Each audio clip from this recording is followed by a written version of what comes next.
welcome to Soccer as We Like It, the Man United director, the channel for United and global football fans. We are talking about United's dilemma. It's a literal a big mess out here. But joining me today is the UK crew. I have the analyst. I have Vim here. Vim, how are you, mate? Hey guys, how you doing? Not too bad. And representing USA, we have the Houston Red Army, the one and the controversial one. Benz, he has a lot to talk about today. Man United nil, Crystal Palace 1. United losing game 4 out of 7. The last time they were in this bad position was 1986-1987 season, which is 36 years ago. United have equaled another bad record. Right, Vim, tell me where we are with Man United today and that game. I mean, I don't know what the hell, what the fuck was these guys doing yesterday. It's pretty simple, right? We beat them on Tuesday, and it was like, Yep. you know, is this squad revitalized now? Are we finally going to see some decent football? We beat them quite convincingly, 3-0. I would play the same team again. Don't make too many personal changes. This team has gone and done it. It's proven it can work. Deploy the same team. What does it do? Brings Rashford in. I'm not sure why. Bruno, yes, I like Bruno. I think he's quite a creative player. Others don't, but he offers more than what Hannibal does. In certain aspects, Hannibal is quite aggressive in terms of his tackling, but creativity, there's more with Bruno. With experience. Better vision, better experience. He's better on the ball. So, apart from that one change, Rashford is absolutely shocking. We've seen the reel on Twitter about Rashford. I mean, he's almost regressed as a player. I'm telling you, he's gone backwards. So, wherever he was sent before to New York or wherever it was in America, went on a training camp, and he came back good, and then he started banging the goals in. He needs to go straight back there and send him now, because he's absolutely shocking as a player. He was feigning injury, he was rolling down because he was pretending he was getting hurt. Couldn't make the simple passes. He's trying to take players on. He can't do that anymore. He couldn't connect with other players. It's almost like he's destroying the rhythm of the our team. game. Because when the ball moves to that side, it's like, okay, it's over because it's gone to the left. There's nothing coming from that side. Yeah, and I've got a feeling that some players don't like it, and I think Casemiro is one of them. Because when Casemiro sees Rashford up front, it's almost, he knows that the quality of Rashford is so awful compared to what he's used to at Real Madrid. He almost loses the will to carry on. He had a shocking game himself. Casemiro, did you see the passes and the reckless challenges? Yeah, he was pissed off. He was. And there's something else I noticed as well. Watching Rashford stand for so long, I saw Dalot or someone else pick up the ball from defense, and Rashford is open on his side. He was there on the byline. Yeah, it was Dalot. Dalot chose to ignore Rashford, who was open and available for pass. He shifted the ball to the other side, which ended up with Garnacho. And Garnacho turned and went behind the player, and someone nearly scored. And I saw that he purposely avoided him. So there is something there. That's deep. The team that know Rashford is a liability now. There you go. That's it. Benzi. Right, the stage is set. The lights are on.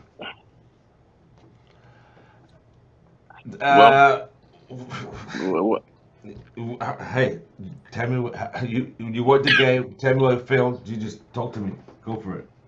Man, I would say, well, excuse me, because I have some cough and sore throat, but because of the shouting from Man United yesterday. Oh man. Go easy. It was terrible. It was terrible. It was terrible. Huh? If I'm shouting at the screen? Man, I feel like just turning the channel off. This is shocking.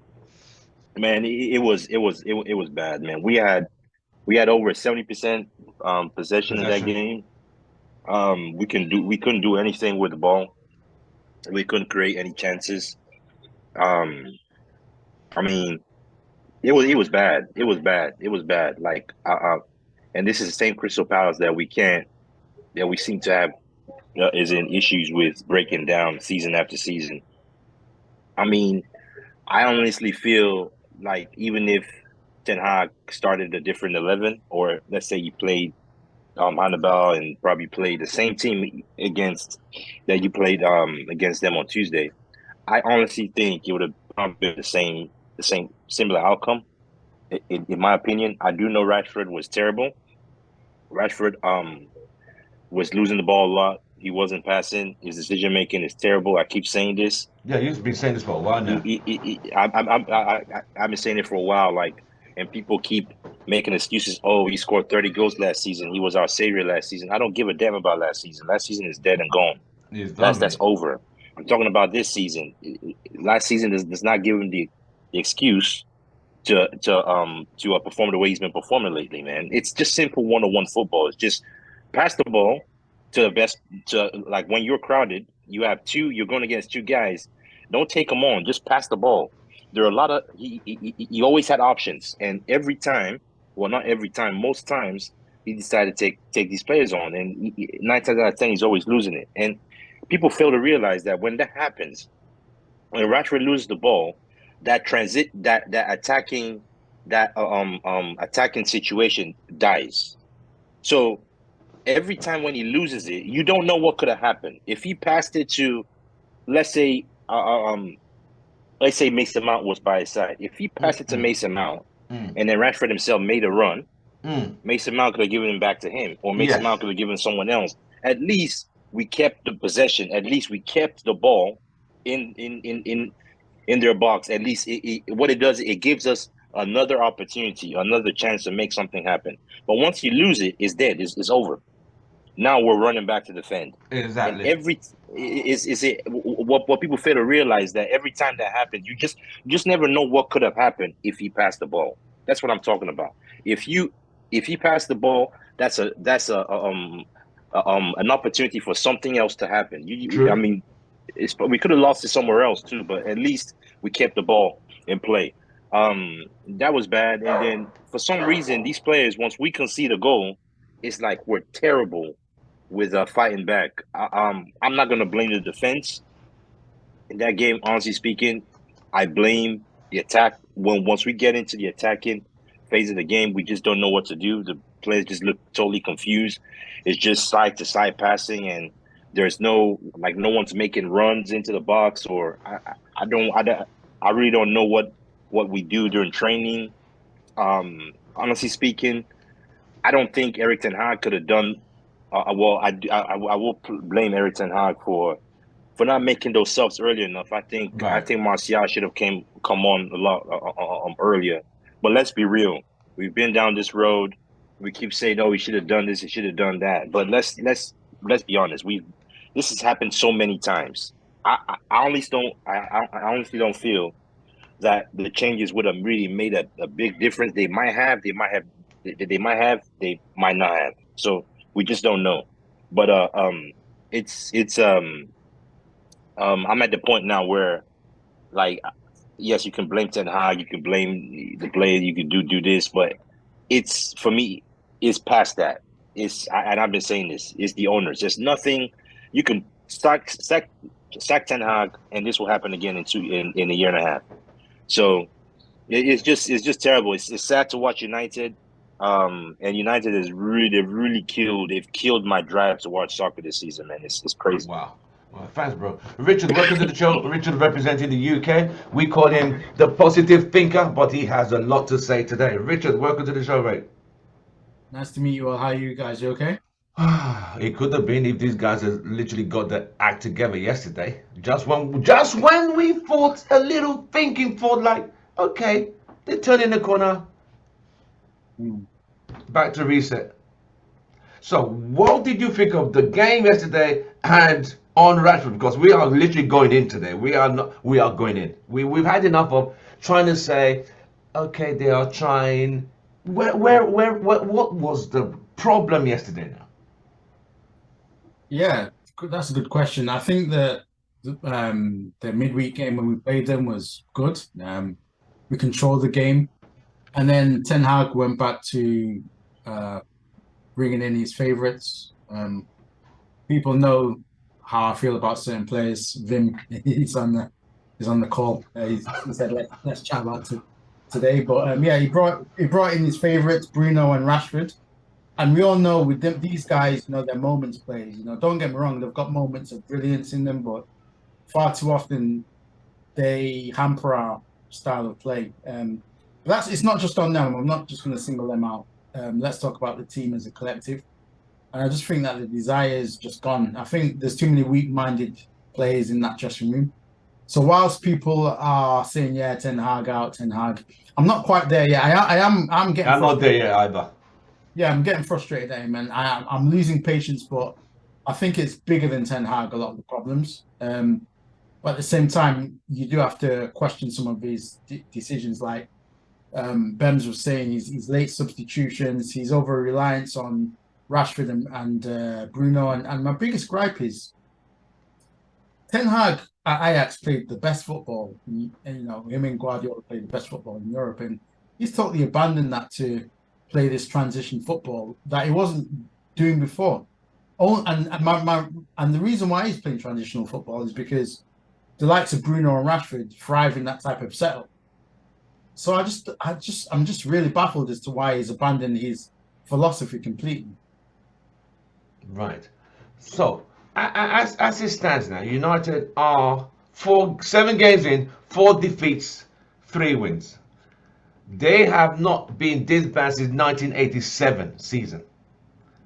Played 7 and lost 4. It's not the greatest record.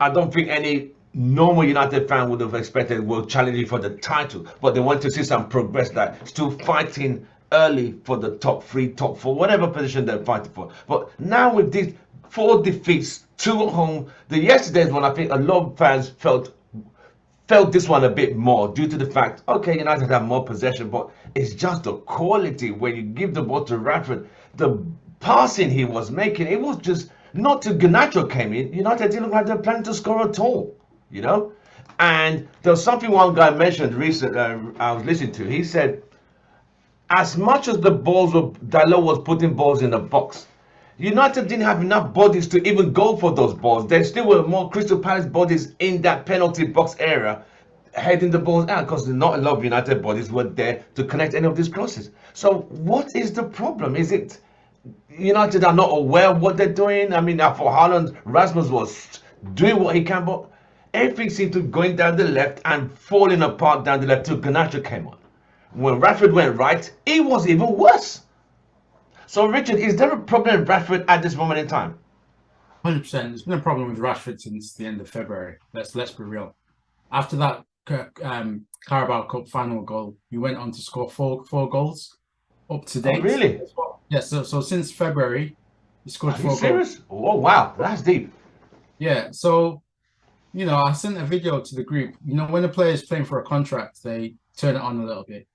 They start putting in the performances. Since he's got the contract, he's reverted back to type of how he was performing the season before.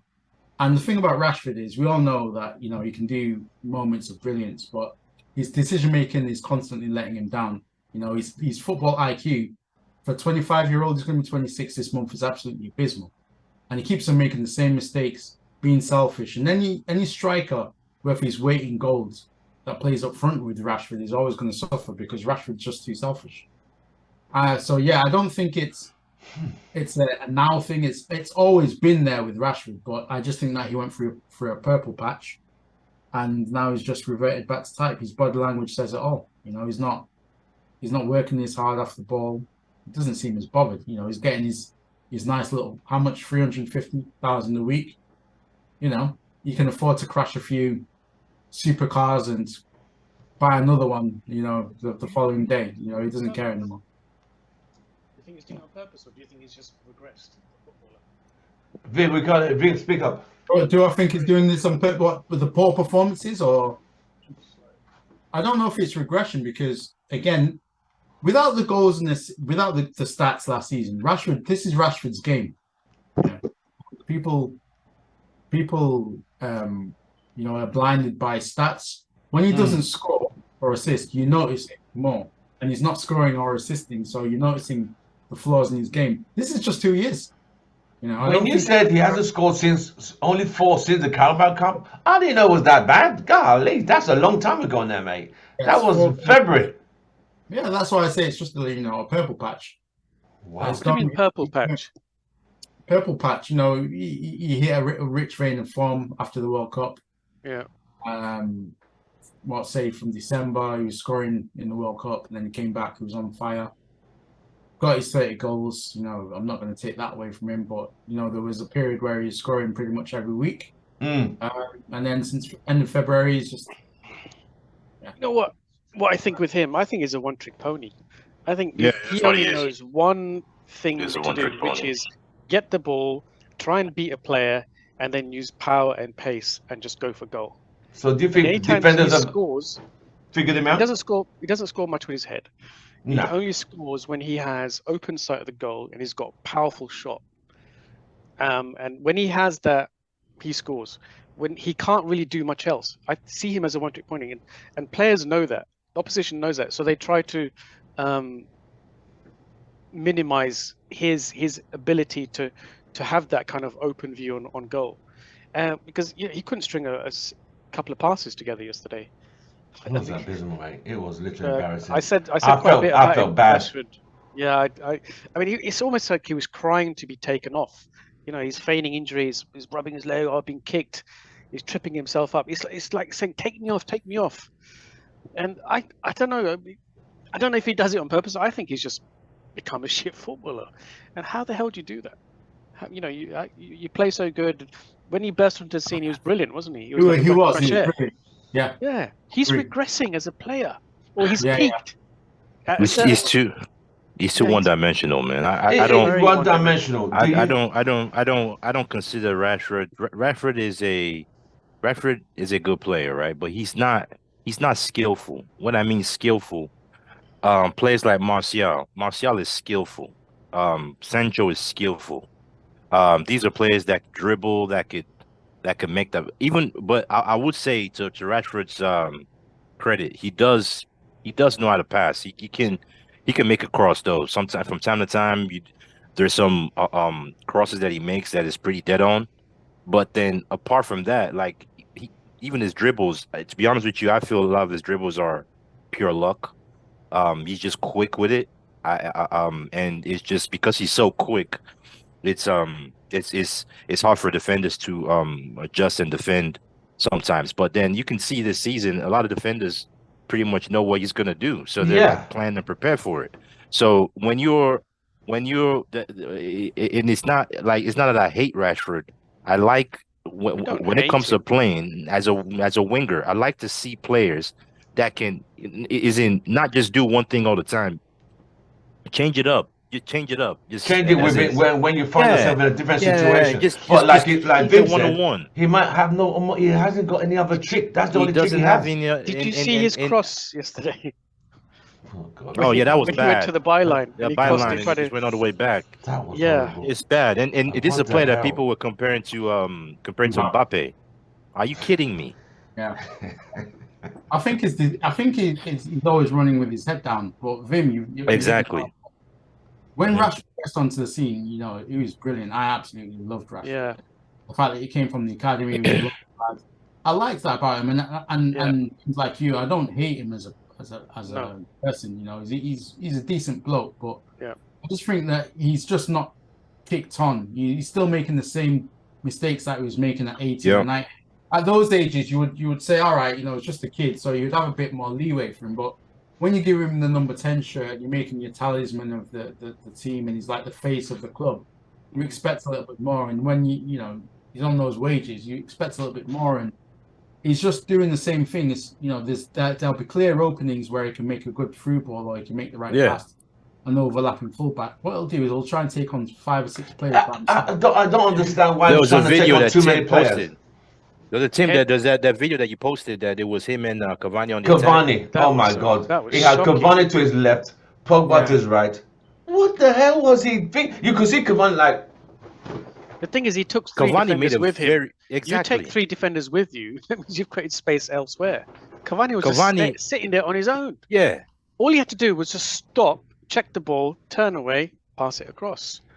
You're running at pace. 3 players are running with you. You just stop, then change direction, pass the ball. It's such a simple maneuver.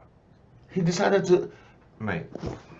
So you would have thought he has grown from all that, but obviously, like you said, it looks like he's going backwards at times. He had a purple patch last season, 30 goals, yay. That does not give him credit to be abysmal this season. Last season is done. It's over. Hey, yeah, we won a trophy first in 6 years. This is a new season.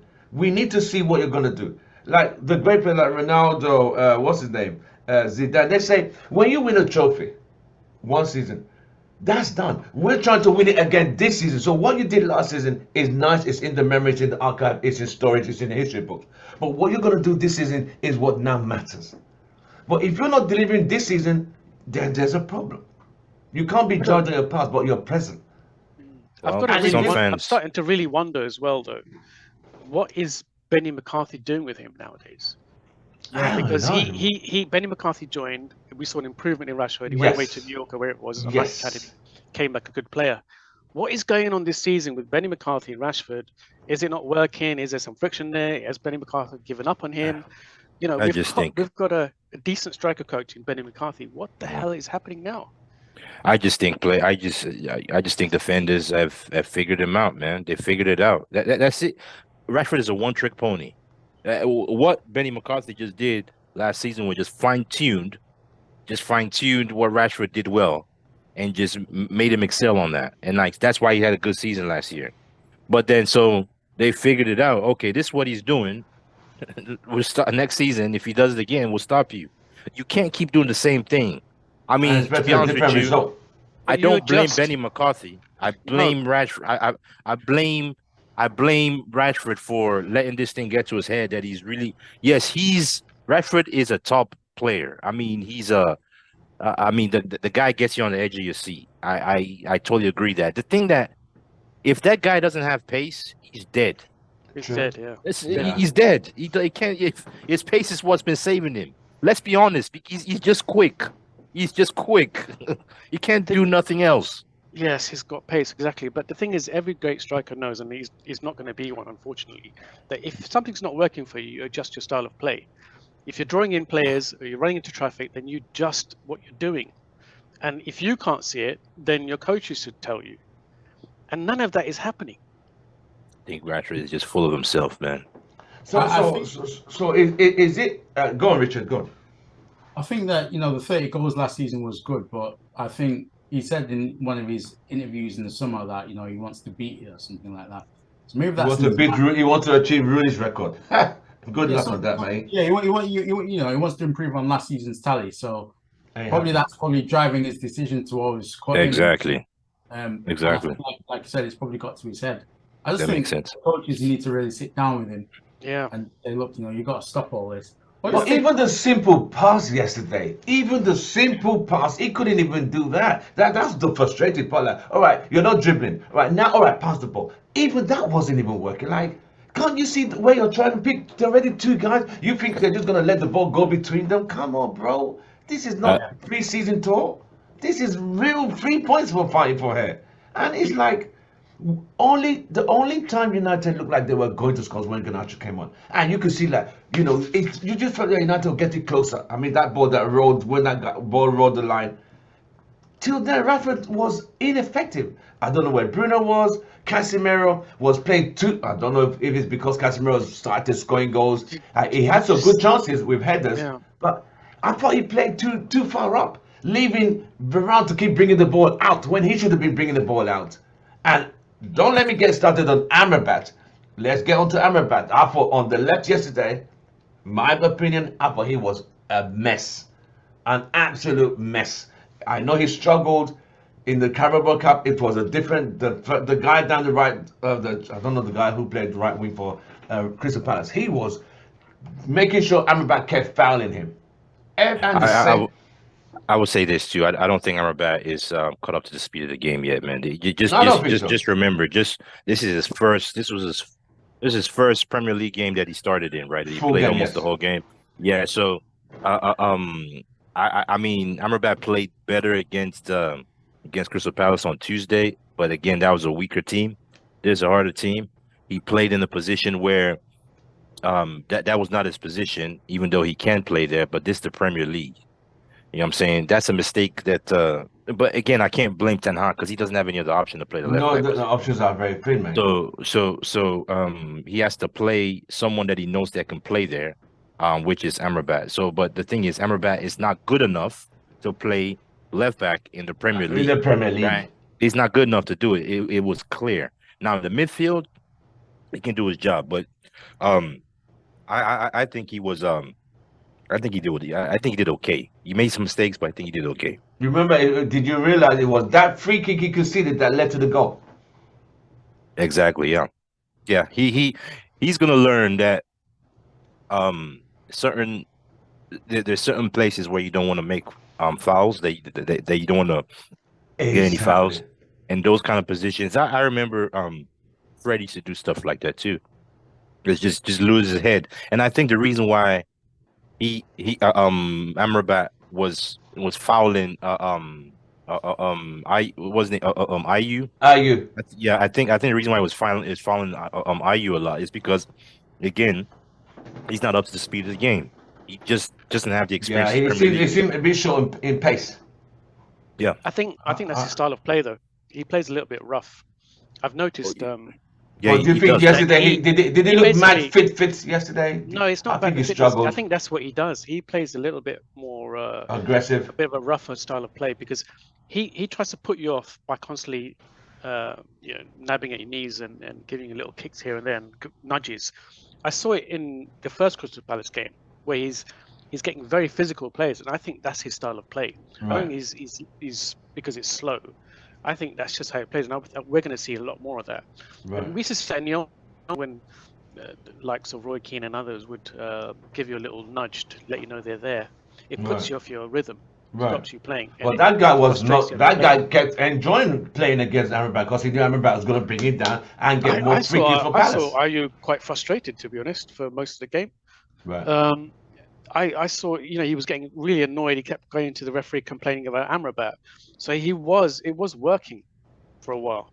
That's how I saw it. That's my interpretation of what I saw. Right. But I wanted to ask you guys as well, the goal that we conceded, did you see any similarities as to what happened in Arsenal? How they scored, where they scored, and the marking? That goal to me, if there's anyone closer, if there's anyone closer, it would have been, if the guy would have had enough time, he would have hurried it. But because the guy had just enough space to position and hit, but I don't know, it's like the ball watch and it's just bad awareness. Do you remember the Rice goal? Or do you remember the times that Rice was always on the back post unmarked? Yeah. It's similar to Exactly the the same second way. goal. Yeah. The Guy was guy got alone. away from Lindelof. Lindelof went back into his zone. That guy was unmarked and he scored from that back post. There's nothing Onana could have done there. Even the guy, I'm sorry, it was the shot was hot, too close. The reaction was like, it was already in. There was nothing any goalkeeper would have got. That shows there is a problem with our system as well, the way we defend. Because if we're zone marking and all the players are going back into a line, we're leaving the players unmarked in front. So they keep scoring like that. They keep scoring from midfield down the center, and they keep scoring from set pieces at the back post. Right. And we still haven't adjusted for that. Right. Do you remember that's how we lost against Arsenal? Ken, welcome to the show. Ken representing the UK crew. Ken, how are you today, mate? Happy Sunday. Very well, thanks. Very well. How you guys doing? Ken is our Mr. Fortress. Right, Yeah. Ken. Well, Man United, Rashord were now on Amrabat, but quickly summarize United yesterday, quickly, and where are we with Rashord? Yeah, I saw your video earlier today, and yeah, we got, like you said in your video, we got played like a piano. Simple, bro, simple. Yeah, we got played like a piano. I mean, where do we go from here, man? I mean, we're just in the mud. That's all I say. We're in the right old mud, right? Literally just wallowing in the mud. That's where we are. Nothing's working. Players are not performing. We've got Rashford there 350k a week. What can we do? Can't be benched. You got Bruno, who's the captain. You can't drop your captain, so you have to play him. It's just, what do we? I just don't know. I think ETH, he just needs to realize that, look, these guys are just not good enough. Just not good enough. And I think that could be his Achilles heel if he doesn't turn things around, and eventually the club gets sold. And if he's still faffing around mid-table, then that would be him done. But yeah, we just have to look. We just have to forget this game, and look forward to. Yeah, I mean, let's look forward. You can't look backward. No, that's why we analyze it like, haven't lost. how bad is it? Like, we've lost 4 out of 7. Thank God we haven't lost before the international break. Because if we do that next Saturday, I would be livid. Because that's the worst time to do. At least we've got two games to go. We got Galatasaray and Brentford, all at home. It seems like they seem to be under more pressure at home than away.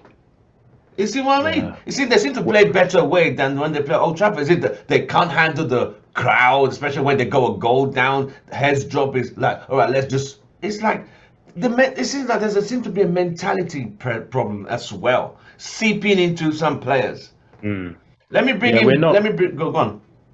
No, we're not doing the basics right. The basics of football, which is get the ball, look up, pass, move. If there's a player that is in a better position, give him the ball.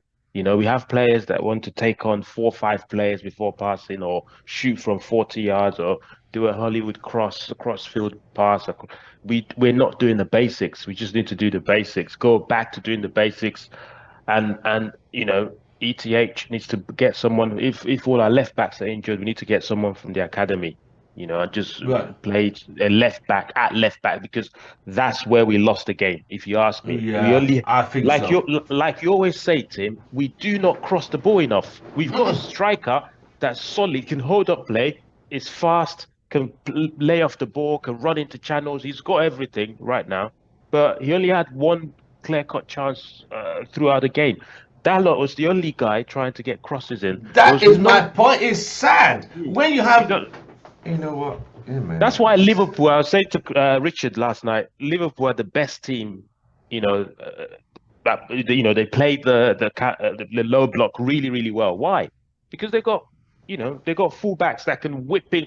Because the only way you can beat the low block is to get crosses into the first time crosses with whip, precision, and pace across the unsettled defenders. But we're crossing the ball when defenders have already positioned themselves. Yeah, he's gonna put it in now. Okay, bang, head it out. Yeah, that's where we are. Let me bring in Richard, then I'll bring Ben in. Richard, Amrabat yesterday. What was your take on Amrabat? Too early to judge, he's not a left back first and foremost, so he's just filling in the gaps really. He's always going to struggle in a position that he's not used to. Yeah. So I think give him a few more games. Let's see how he performs in his natural position, and then you can really judge him. But left back is always going to be an unfair way to sort of judge him, because I saw in his first game, for me anyway, against Palace in the Carabao Cup, he was really good. He was switching play. He was getting into good positions in midfield. I think he was swapping positions. I forgot who he was swapping with in the centre midfield that day, but they were alternating between centre mid and left back. I think it was. I don't know if it was Dalot. I don't know. I need to watch the game again, but I think the first game he was quite impressive. But yesterday, obviously, he struggled. But it does come as no surprise because that's not his natural position. So I think it's unfair for people to go too hard on him at this stage. He's only been here for 2 games, really. Right. Ben, Amrabat yesterday. Oh, I just touched on that. I mean, he, like I said before, I think I'm not gonna write Amrabat off. I think he's a good player. I think he offers the balance in that midfield for sure. He just needs to play more minutes in that midfield position, especially right beside. Yeah, not as a left back. I think when and the thing is, there's so many injuries, but the thing is, until we have a left back, if we can get when we get Reguilon back and Amrabat, all we need is for Amrabat and Casemiro to play side by side with each other. Because those two, if you watched the game, right, there are moments where there are moments where Casemiro moves forward and then Amrabat just stays deep. And there are moments where Amrabat moves forward and then Casemiro stays deep. It just they they they interchange a lot, and I think those two can play together in that midfield. If they just give him just give him a game. Let's wait to see a game where he plays in the midfield with Casemiro and when we have a left back. Then I'll judge him properly. I'm not gonna write him off because of this last game. I mean, he played at left back position. It's just like I said before, is his first full Premier League game. I don't think he's up to the speed of the game. Yes, I know he does play a little rough, but I think you just got to give him you got to give him a few more games, man, in his position. No, That's that what I'll makes say. sense. I won't be too critical. I felt he was hacking a lot of Crystal Palace, and they were playing to that side where they know he's going to concede a free kick, and I think he was. I thought the ref was a bit fair in ref not giving him or Casemiro a second yellow, which would have been even worse at that point. As the game progressed, I thought Garnacho was the only spark when he came on. What do you guys think, Richard? Yeah, I think he definitely transformed the game a little bit. You know, he was always eager to pass into the channels, the striking channels. And he put some fear into the defenders, which is always good. Yeah. You want to see that with a winger. He seemed to be making the right decisions. I think Garnacho's a good player, but you know sometimes when you see that when he starts, he doesn't always perform well. So I do think at this moment in time he can learn his trade just playing off the bench and observing what's going on with the starters and then coming on later on. But yeah, he definitely changed the game a little bit. And I wouldn't be surprised if he starts the next game, but then, knowing Ten Hag, he'll probably play Rashford again. But I do think that he was positive. But again, it's very disappointing when we can only single out one player for a good performance. Those other players on that pitch who let the team down. Ken, Garnacho, how were you impressed with him, or was he good enough yesterday? Even though he only came in 15 minutes. Yeah, I think we all know what you get from Garnacho when he comes off the bench, especially at home. It gives you that that unpredictability and drive. It takes on players, tries to make something happen at least, which is the least the least we expect from a Man United player or Man United winger. So we just have to. It's annoying because when he starts, he doesn't really perform. So you can't really, and that's why Rashford is there, right? But we may just have to try that again. I'm just happy that Anthony's back. At least he gives us something different. I know everyone says Anthony is not. I think United have missed Anthony, to be We've honest. massively, massively huge. He's been a huge miss because tactically, he's not that guy that will take on players and sometimes he makes the wrong decisions. But what he does is he keeps that right-sided, the left back positions left back fully occupied, and he's not someone that runs into blind alleys like That's true. Rashford does. He's got a trick or two in him. He can drop a shoulder, he can nutmeg, and once he gets past you, he's gone. Which then that unpredictability also then causes defenders to think twice about maybe venturing forward or doing. He can basically put it this way: he can unlock things. He can unlock things, especially with the low block. So to answer your question, Garnacho, yeah, good performance when he came on. We just need another winger. We need another winger, I'd say, to kind of someone in a top level winger, but.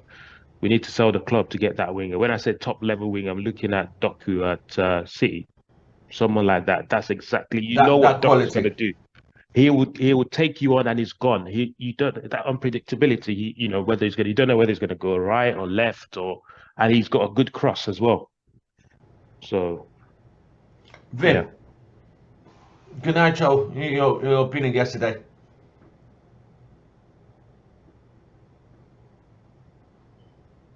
And Leicester did a good job on Tuesday, and they should have started again. I said it earlier. You sound low. You sound very low. I think you're. Your You need to volume's bring low. it. Yeah. Better? Yeah. Yeah. A Okay. little bit. Garnacho Yes. should have started again. Yeah. I said it earlier that on Tuesday we beat them quite convincingly. You start with the same lineup, make small tweaks. Garnacho had a good game against City. Palace. Sorry, Palace, and as did Palestri. You start them again. They did a job. Why? I was expecting Garnacho to start again, but they brought in Rashford.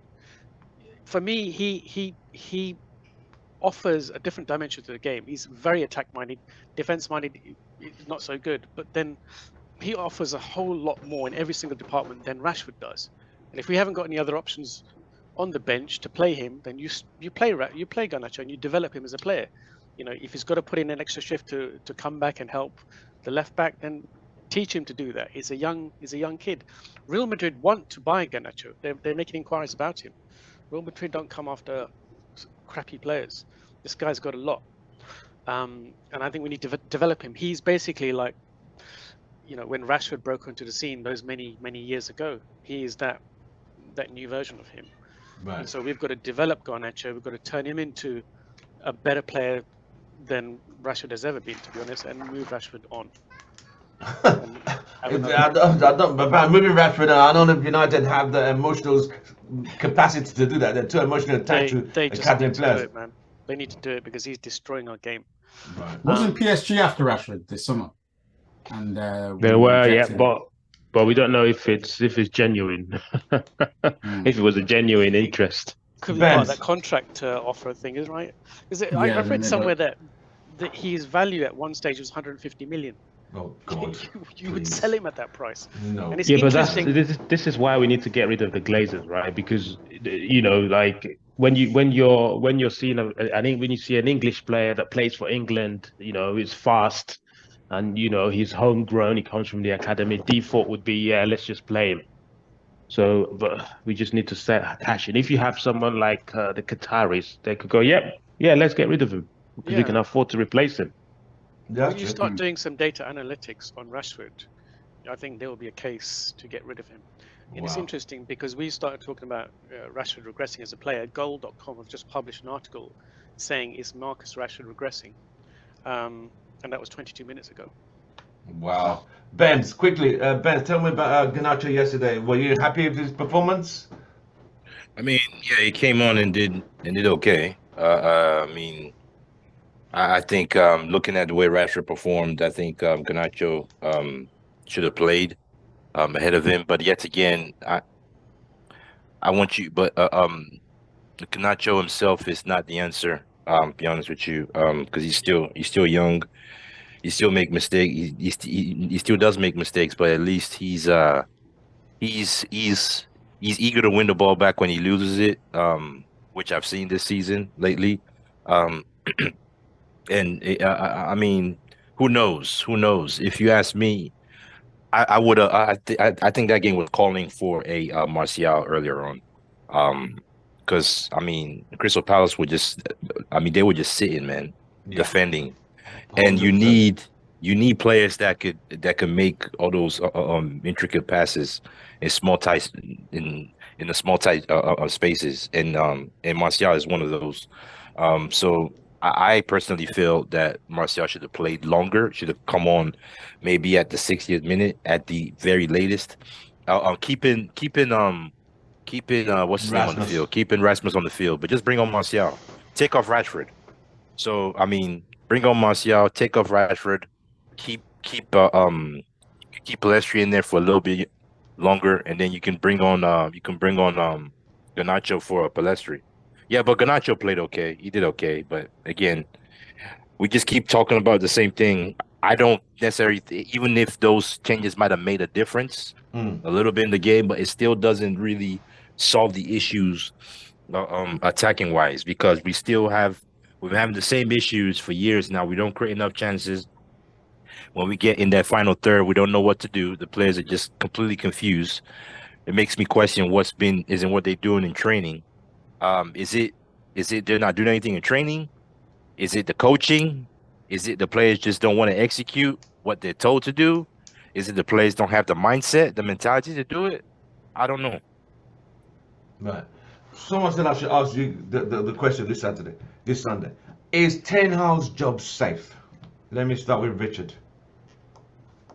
I think for now it's safe. Yeah. I think if the results definitely continue, then yeah, he's gonna. I can't see him lasting past Christmas, but yeah, I mean, look, wow, that's deep. We've had the worst starts for God knows how long. 1987. So you know, 36 So the years. results, yeah, exactly. So the results aren't exactly acceptable, but I think he's got a little bit of credit in the bank from last season. You know, he had a good first season. Apart from the Liverpool thrashing, I think that was poor. But I think that for now he's safe. But if these Qataris or new owners come in, I personally think that they're not going to tolerate such results for much longer. You know, these guys, they want the best in class. They want instant results. So I won't be surprised if they get rid of him if this continues. Right. It's up to Ten Hag, you know. It's up to Ten Hag to turn this around. But I think that over the next few games will determine whether or not he's going to be safe or not. Because remember, Ole, the season before he got sacked, what position did he come? He came second, didn't he? Right. He got to a Europa League final, and then the next season he got sacked. So Ten Hag, if he's not careful, yeah, he could be gone by Christmas if things don't improve. Wow. But to be fair though, Ole, that the season that we took second was Ole's first full season. Remember, Ole took over. He took over in January. In January of this previous. Yeah, in January of the previous, and for a lot of that second half of the season, there was really no pressure because it would just go out there and enjoy yourselves. Caretaker. They gave him a contract. Yeah, he was caretaker manager, so I don't really count that. His But first when he full got his season, contract, his good contract. Yeah. Well, his first full season, he came third. Was he third? His first full, yeah, he came third, and then first full season came third. He came third, yeah. So he got the caretaker job, and then he became sixth that season, and then the next full season he became third, and then the next season we came second. And we got to the Europa League final, which we lost, and then the season after that is when he got sacked. That's when disaster struck. But I do remember one of those seasons was during lockdown, right? Yeah. So I think that lockdown played into United's favor. Yes, no pressure. Yeah, no 100%. pressure. There's no pressure, especially away from home. Exactly. So that I would say. I mean, but yet Ten Hag, Ole still didn't win a trophy though. No. He got to the pre-semi-finals 3 times and bottled it in each semi-final. Yeah, it's Go on. I guess who else gonna answer the question? I haven't answered yet. I'll answer after the next person. Ken, is Ten Hag's job safe? Because the media is beginning to start putting out articles saying he doesn't know what he's doing. Is he the right man for United? I even saw an article in America posted on an American website. How long will United wait to sack this guy? I'm thinking, like, really, guys? No, I mean, it's and rightly so. These comments have to come out because when you're Manchester United manager, you're not, there's a baseline. There's a baseline that you can't. There's a line that you can't cross, and there's a baseline that you can't go below. We're smashing records now. This is like David Moyes. David Moyes David Moyes broke most of our records, man. Yeah, first defeat in 100 and something. Now we've lost 4 out of 7 in 34 years. You can't. These stats are damaging to a manager, and as a Manchester United manager, you can't just have this. But but as it stands, I think, like Richard said, I think he's safe. But he's playing. He's basically not playing. He's managing for his future. If this carries on, let's say the deal gets concluded in December and we're languishing in 8th or 9th. Yeah, he'll be. The Qataris will have to make a difficult decision then. But we cannot sack him until the Qataris come in, because what's going to happen, right? We get rid of him. Someone else comes in. They're going to go. And the funny thing as well is our recruitment is so rubbish, whether it's players and managers. They'll get a manager that's never seen Man United before, They'll just go, oh, Manchester United Football Club, I've heard of them. I'll be the one to change it. Yeah, and then they'll go, oh, Rashford, he plays for England. He's fast. And you know what happens? These players are very deceptive. So first day in training, you're going to see Rashford sprinting, taking on mad Ronaldinho skills. You're going to see Bruno pinging crosses. The guy's going to go, wow, this guy, because that's what they've done to Oli. That's what they've done to Ragnick. That's what they've done to Ten Hag. For Ten Hag to give Rashford a new contract, he must, do you know what I mean? He must have seen something. But as soon as that happens, they get comfortable, and then that's it. So we need someone that's going to go, like now. If we leave at ETH, eventually he'll see it. I'm sure he's seen what's happened now. He's seen what's going on. He's realizing, thinking, damn, I shouldn't have given this guy this new contract. And that's what I said. If you look, just if like we always say, if we give him time, just give him like this season, next season, and then, trust me, if he's a smart manager, smart person, this summer he should be in a position by December, even now, he should start having thoughts about Bruno.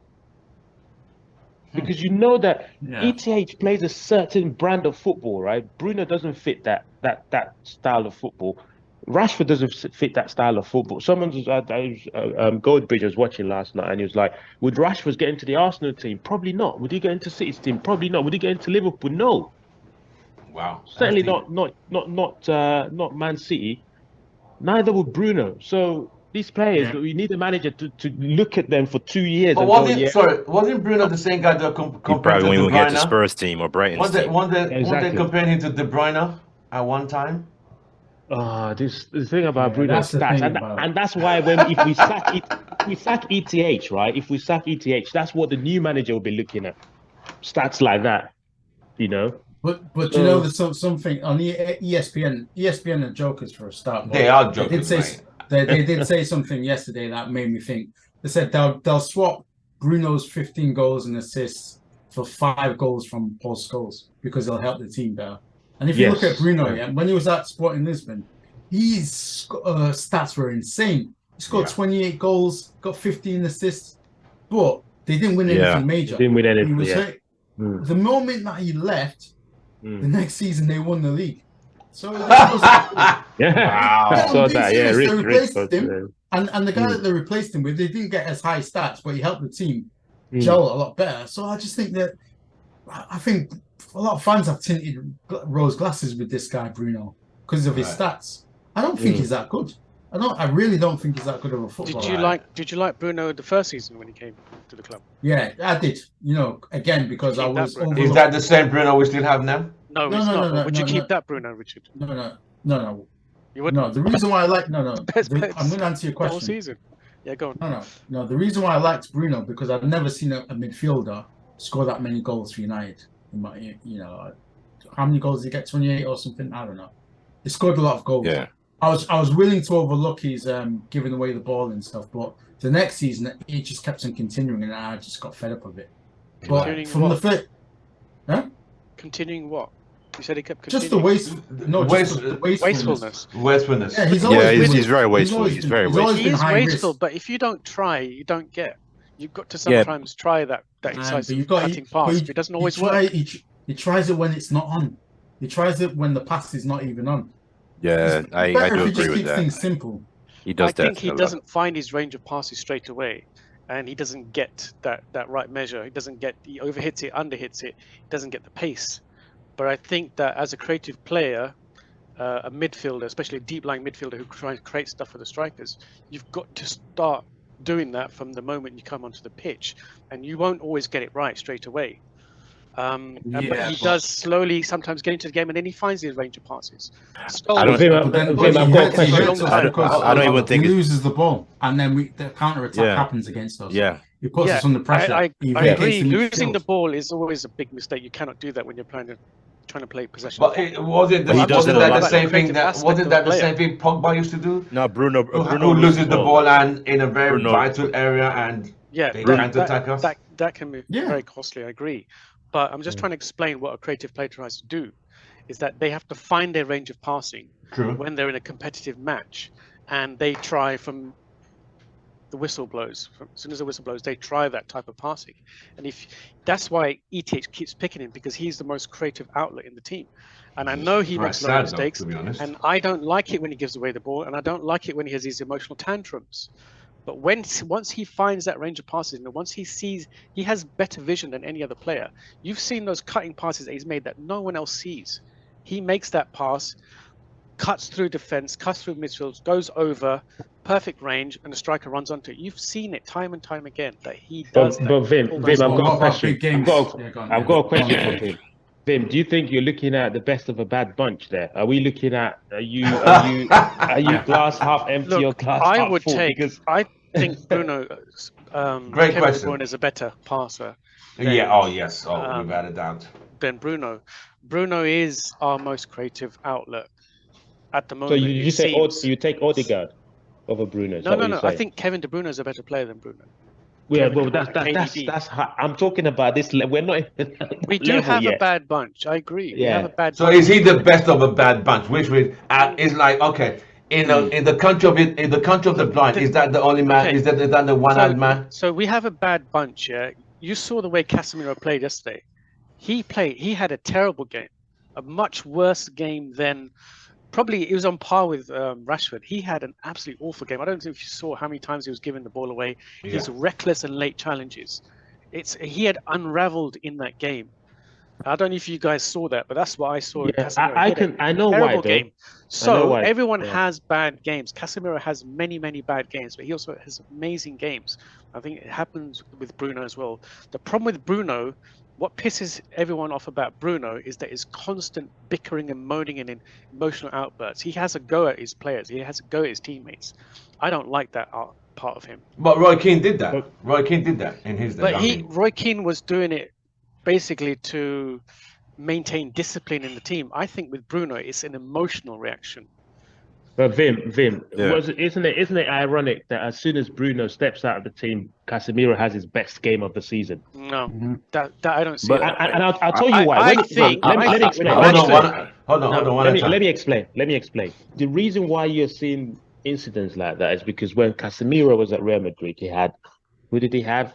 Cruz Modric. and Cruz. Modric. People that keep the ball. You have to be able to retain possession for Casemiro, even Right. Amrabat to be able to play. If we had someone like Odegaard, I know Odegaard is not that De Bruyne class, but someone like that is what we need. Someone that can get the ball, pass it, lovely through balls. You may not score and do a Hollywood pass and score 50 yarders, but Odegaard will keep the ball slick. We need someone of that ilk, 100%. slick Do with you the know ball. who, do you know who I that's think what we is need. frustrating Casemiro?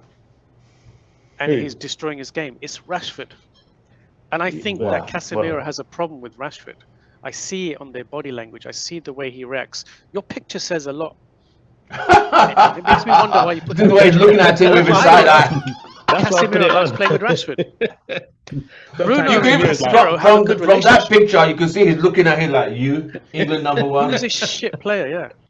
He probably said Nah, if you were in Brazil, you won't even make the fifth Brazil squad, let alone. But No, let but me we- bring in. Yeah, go on. Go on. No, but I mean, but we played against a weaker Crystal Palace team on Tuesday, though, man. And Casemiro had more time yeah, to he had more- dictate and pace himself. Today, If you look, they rushed him a lot. Yeah, those two games are totally different games. We were yeah, that's it. We had a lot of time on the ball on Tuesday. They gave us so much time on the ball. They did not pressure us at all. But then yesterday, you can see the difference. There was pressure. So but the thing is, so yeah, I do agree that when Bruno's in the game, Bruno and Rashford, they affect the way we play in a negative way. I will say, even though Bruno is one of our top players, he's very creative. I give you that. He does it. He's that one player that's going to take that risky pass 80% of the time. Right. But again, doing that, he loses the ball a lot in games. He keeps losing the ball in positions where you're not supposed to lose the ball. He has this fit, but and I do agree that he doesn't fit Ten Hag's style of play. But the thing is, Ten Hag has no choice. There is no better player to play, right? With Bruno it's sad to say, with Bruno on the pitch, your chances of winning versus him off the pitch, I mean, your chance of winning the game is higher just because he's gonna always take that risk, Right. and that risk, and like they say, high risk, high reward. You see what I'm saying? And I think that's the way, and I think maybe that's the way these managers see it, because every manager always plays Bruno just because he's always gonna keep taking that risk. But in my opinion, I think I don't think that like that high risk that Bruno takes is very good for the team, because it affects the team negatively, because he always loses the ball, and then we invite the pressure, and then we concede. So, but then if you're playing with managers like Pep, Bruno won't survive in Pep's team. Bruno won't make that starting 11. He'll He'll get cut. be on He'll the be, bench. he'll be No, benched quite quick. he will be on the I bench think at he'd be a different best. player under Pep. But like what Ken said, I think he'd be That's more possible disciplined. too. it seems. I think he'd be more disciplined under Pep. I think he There would you be. go. That's But he's very been possible doing this too. under Ole, under Ragnick, and he's doing the same thing here. He takes that risk. Yes, all right, he's creative. His way of thinking is different, but at the same time, there's some passes that that pass isn't gonna get there. It's not gonna. I make almost think, right? Do you know what I think, right? I think What? before any manager signs for this club, they are told Bruno and Rashford have to play, and If you have that's to the get most the stupid best thing, out if of that's them. what they, if 100%. that's Every what, Yep. I believe in it I believe in it wholeheartedly, that before they sign that contract, they are told Bruno and Rashford, those two players, have to play. They are our best players. You have to use them in your squad. You have to get the best out of them. And I think like you almost had they almost have no choice. And I think until we get new owners, right, this will continue. I think the next manager that comes in will play Bruno and Rashford again every game. Yep. right. 100%. Kay, are you with us? Where is he? So we've all agreed for now, Ten Hag's job is still safe, right? It's Oh, still, it's still safe, safe. for now. Still safe for now. So all the people saying Ten Hag out now, they need to be quiet for now, right? I don't think it's safe. You don't think it's safe? No. Can you elaborate on that? We're having the worst start in, what is it, 30, 35 years? 36 years, yeah. I don't know what the Glazer position is at the moment. I'm seeing lots of stuff about Wasim offering stuff like that. But I think if the Glazers stay on, and even if it doesn't stay on, if Ten Hag keeps making the wrong player choices and the wrong team setup and throwing away games that we should be easily earning 3 points in, I think he'll get the chop, because no one can afford for this club to go down or hover around the bottom, and we're going in that direction. We're having one token win, and then we're having a string of losses. And if that continues in that same pattern, I think Ten Hag will go. Because you can't keep playing a player that's not in form, i.e. Rashford. You can't keep persisting with that.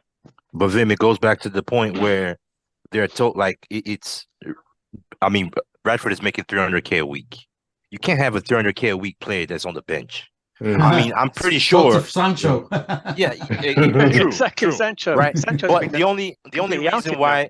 with Sancho, right? He has a good reason. There's a good reason why Sancho's not playing, and I'm sure the club backed Ten Hag on that decision, because it's clear that I mean, there's no way the club can just say, oh, hey Eric, it's Sancho.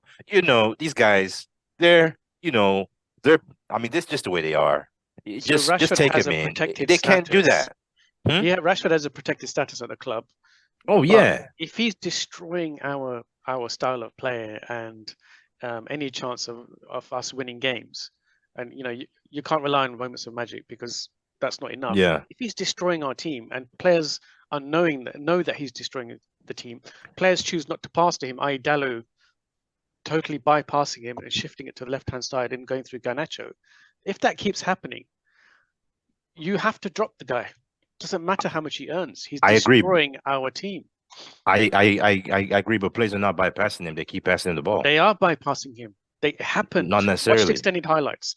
Bruno, Rashford was there, was unmarked on the wing, on the byline, that halfway line, totally unmarked. Dalot ignored him, and he took the ball to the left-hand side, shifted it over through the midfield to Garnacho. Garnacho went behind the you mean he scored. So you're talking about when Garnacho came on the field? Yes. When Garnacho was on the field. Yeah. I'm talking about. And Rashford went on the right-hand side. Yeah, I'm talking about the first the 70+ minutes before Garnacho came on. If you remember, for the most part that game, when Rashford was on the field before Garnacho came on, everything most of the time went to Rashford.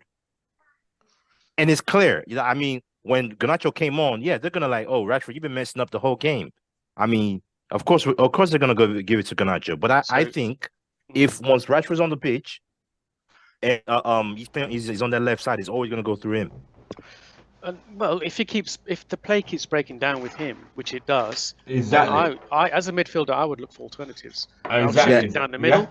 I'll go to my striker. I'll go to the right hand side. I say, this guy's fucking shit. I'm going to avoid him now, and I'll make it obvious to the whole stadium that look, if I give him the ball, the play breaks down.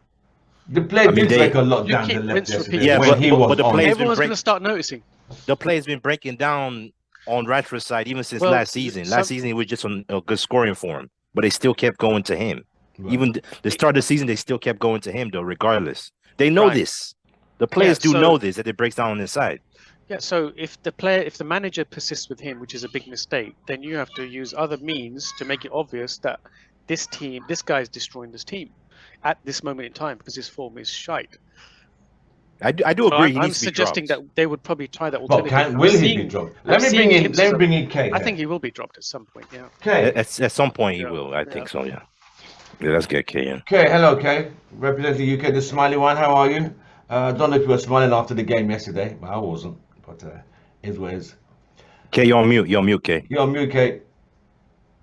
It's probably a good thing I didn't watch it live. I was at my godson's birthday party, so.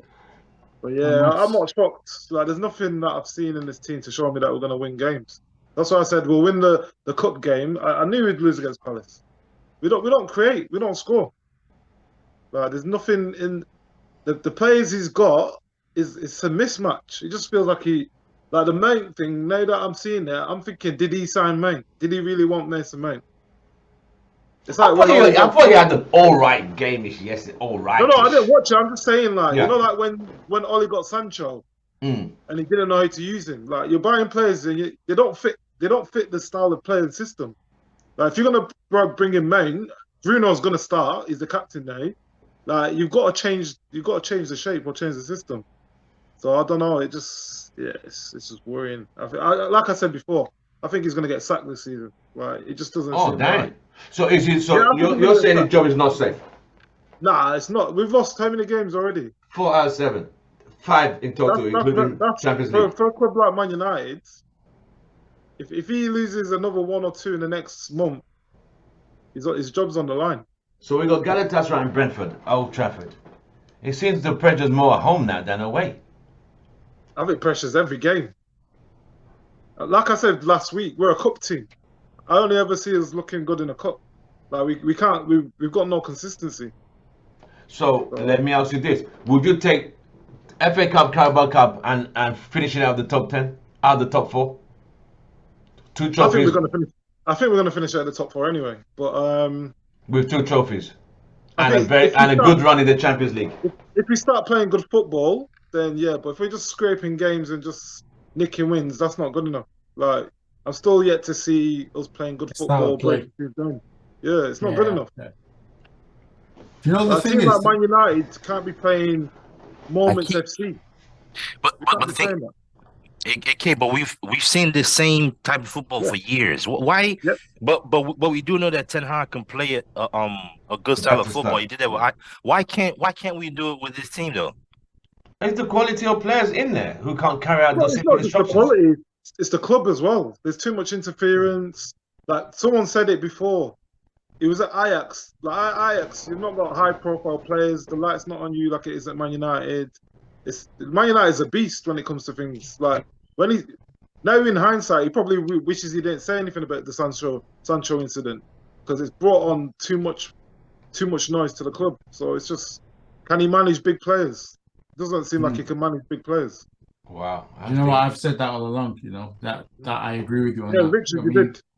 Yeah, because even with Ronaldo, another coach, fair enough, Ronaldo, I'm not saying he was a saint, but there's certain level of players that you just got to know how to manage. The great coaches know how to manage egos. And I don't think this Ten Hag guy, I don't know if he's got the nous to manage big characters or big egos. And That was always one of my worries about it. Right. And Okay. I think it's coming to fruition that he's not able to manage certain types of characters. But if I'll just raise this question: who do you think can come in and do the job then? Yeah. What You manager?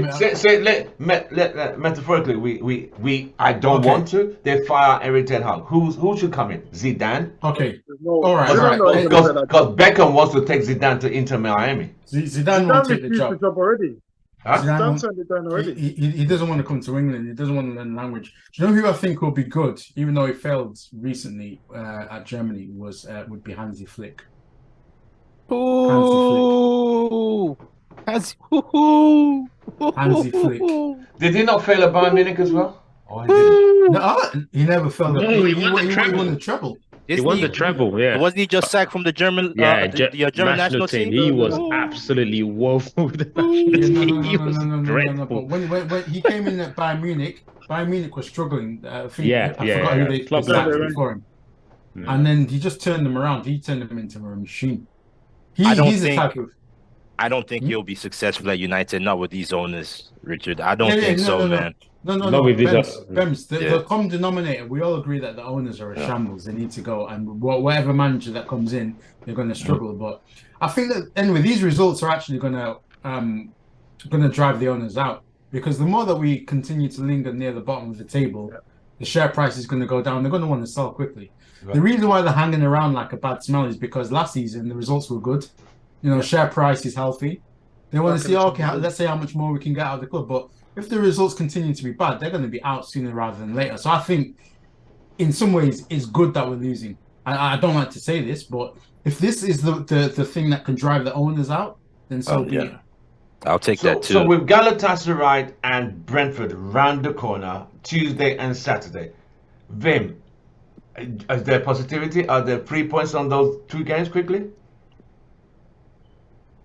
We can't hear you. You're on mute, then. No, we still can't hear you. Okay, Your headset plugged in? It was. No. Nope, still can't hear you. okay. Right. Who wants to take that question while he's... Ken, go on. Ken. What was the question? Galatasaray and Brentford on these next 2 games. Where can United get through those 2 games quickly? They're going to be at home. There's pressure. Yeah, I'd say if Anthony starts, we have a chance. We need Anthony in that game. I think we'll be fine. I think we'll be fine because they're not going to come in and park the bus, and they won't have the they won't play like Crystal Palace. So at some point they'll have to come out, and we'll be. Yeah, I think we'll be fine. I think we'll be fine. So you think we could get a result against Galatasaray, get a result against Brentford? Brentford might play low block. I don't know them yet. Yeah, and counter attack. I think we'll be. I think we'll get past those games. Yeah, I think we'll be all right. All right. Okay. Galatasaray, Brentford. United get some results on those games? I'm not looking confident. I'll be honest. I think the best we'll get is a draw from both games. A draw? Dang, that's a bit cold. Right. I just looked at the table. Galatasaray is 2nd in the league. I don't think they've lost a game this season. Let me see conceding goals. They've only conceded 4 goals at 7 games. I think we've considered 16. Well, I don't know what players they've got. So that's their league. But the injuries we've got and no one really coming into the team to change it. I think there's more pressure on us at home than there is away now. That's what I'm saying. It seems that they can't handle the home crowd. And I heard in the last game, the fans were booing, sticking fingers at the players. They got a lot of abuse. So That's good. That's good. I like that. It's good, but it's gonna create more pressure for them. Right. That's good. It should be pressured. Richard. Because they're terrible. Yeah. Galatasaray, Brentford. Well, how are you seeing this one? I think we'll probably only get 1 win and then we'll lose the other. Damn. I don't think we'll beat Galatasaray. I don't think. We're just on bad form, so there's nothing to suggest that we'll win both games, even if we do have some players returning back from injury. I don't have any faith in us at the moment, unfortunately. So maybe a win against Brentford or a draw, but I just can't see us arresting this bad form anytime soon. And that's quite sad to say because, you know, you always want to be positive about your team, but I just can't see us winning. But Bems, Galatasaray Brentford? We're getting pumped. Nice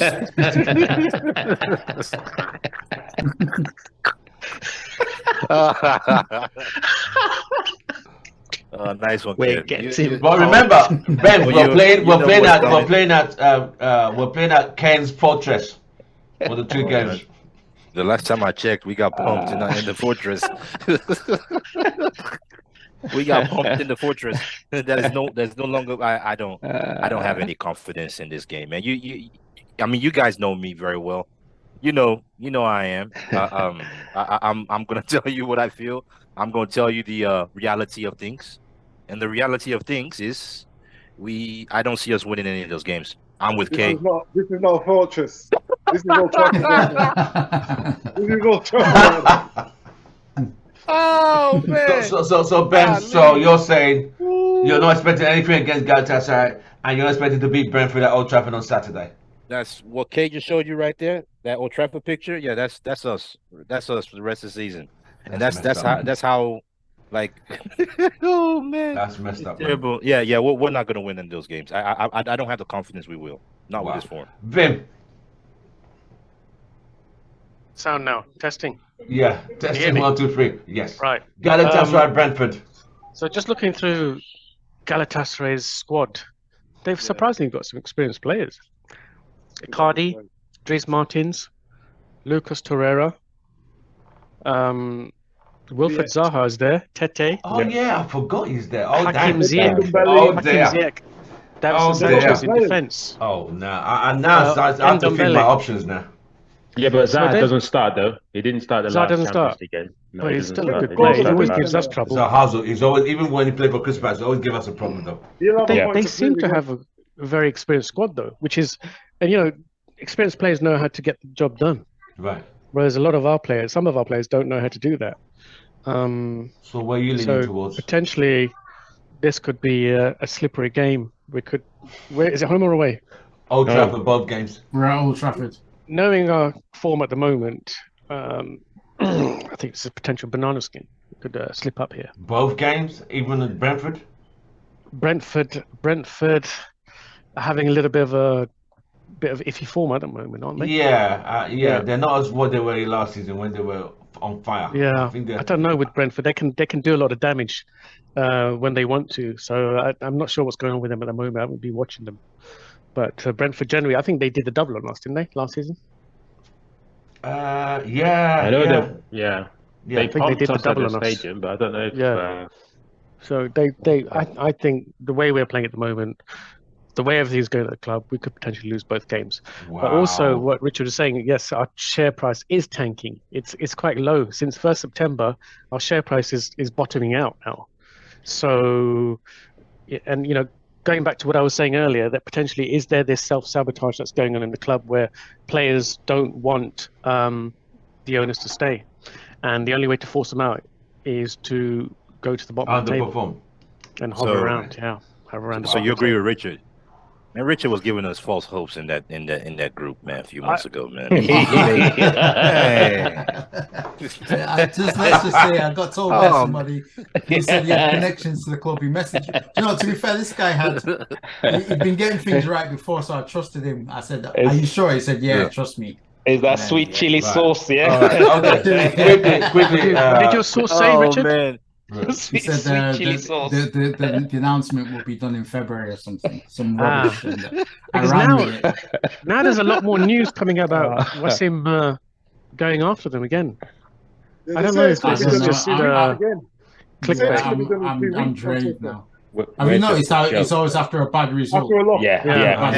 That's the thing. Yeah. After a bad result, something about the sale comes out. It's like clockwork. It's like clockwork. Yeah, exactly. But the thing is, it also makes it more enticing to go for, because if the share price is falling, the club value will fall as well. So you can get it for a cheaper price. Right. So he needs to when we're in bad form, and the players need to keep on doing what they're doing, which is push the share price down to force the sale. You think players Do you know are what, doing that? Vim? Honestly speaking, if it Yeah. means if we are like 15th or 16th, but it means getting the Glazers out, Yes. I will take that any day. I would Yeah, take that as well. everyone. I think everyone would take. And if that. I was a would take They're player, gonna get relegated. if I was a player, I would also do that to make sure that we get sold. Yeah, So exactly. maybe not that's get in their relegated, mind. but do you get what Not I mean? Just relegated, no. What 15th or 16th? Yeah. Yeah, I'll take that. The Glazers Hover gone. around the bottom to get them out. Yeah, I would do that. I'll do it. Yeah. So I'm wondering, Wow. is this almost like a mutiny happening in front of our eyes? We've I got think to be it's- open to the idea. I think it's more with Ten Hag. I think some of the players have lost faith in him personally. So seems to early be in like- the season. Maybe Ten Hag wants them out too. Remember I said it after You the just transfer- don't know what's going on. Mm. I said it before. He's gone after a lot of the big high earners. So De Gea, Yeah. he was like He was loved in the changing room. He's done it to Yeah. Ronaldo. He's done it to Sancho now. It's But do you know, I it's think getting to scary. a point. He's got a They all history of had their saving money faults. for his owners. You know, Yeah. in the Dutch Yeah. league, he had a remember you saying negative that, net yeah. spend. The only club. Yeah, he has got rid of the big Dutch earners league. actually. Ronaldo, And- De Gea, now Yeah. Sancho. He's He's got a he's, history of saving money. Rashford will soon be next. I also Nah. feel that he wants to be the alpha male, and he's also trying to reduce that player power. So the players on the silly wages, he's trying to take away that power and privilege they've got by removing them. And he wants to be the alpha in the club. He Yeah, wants to Alex be- Ferguson, like Alex Ferguson was. Like, I No, think, but Alex I Ferguson think, was an alpha, but he wouldn't have done that with He had the Ronaldo. power. Yeah. no, When no. Ronaldo, he would have treated Ronaldo. You know, he Yeah. treated certain players differently. Like He was Cantona. a Yeah, manager. he did say he treated certain players. Yeah. Like that. Remember I how he don't treated believe- Cantona? even Yeah. players said that. Even players said that he treats everyone differently, and everybody respected that. This guy never flew to questioned France to go and beg Cantona not to quit. He knew Cantona's part in the team. He was the final jigsaw puzzle to winning. When that Crystal Palace incident happened, when he stamped on did the karate kick Fly kicks, yeah, the guy. Yeah. to that guy, he went to beg him that please don't quit, because the press were like, this guy's a monster. He should no place in football for this guy. He should be out. He went to beg the guy, please listen. We But need to.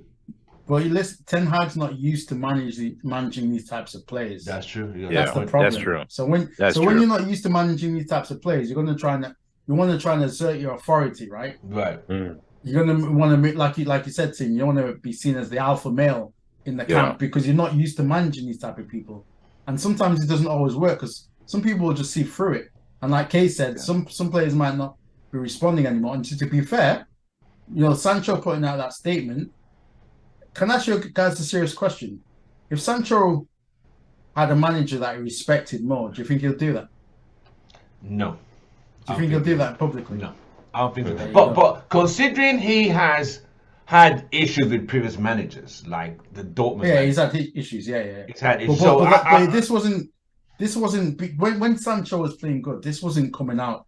We did hear stories, but it wasn't like this. It's only, do you get what I mean? But it's only now that everything's starting to come out. But what the question I need to ask is, if Sancho really like even the Ronaldo thing, right?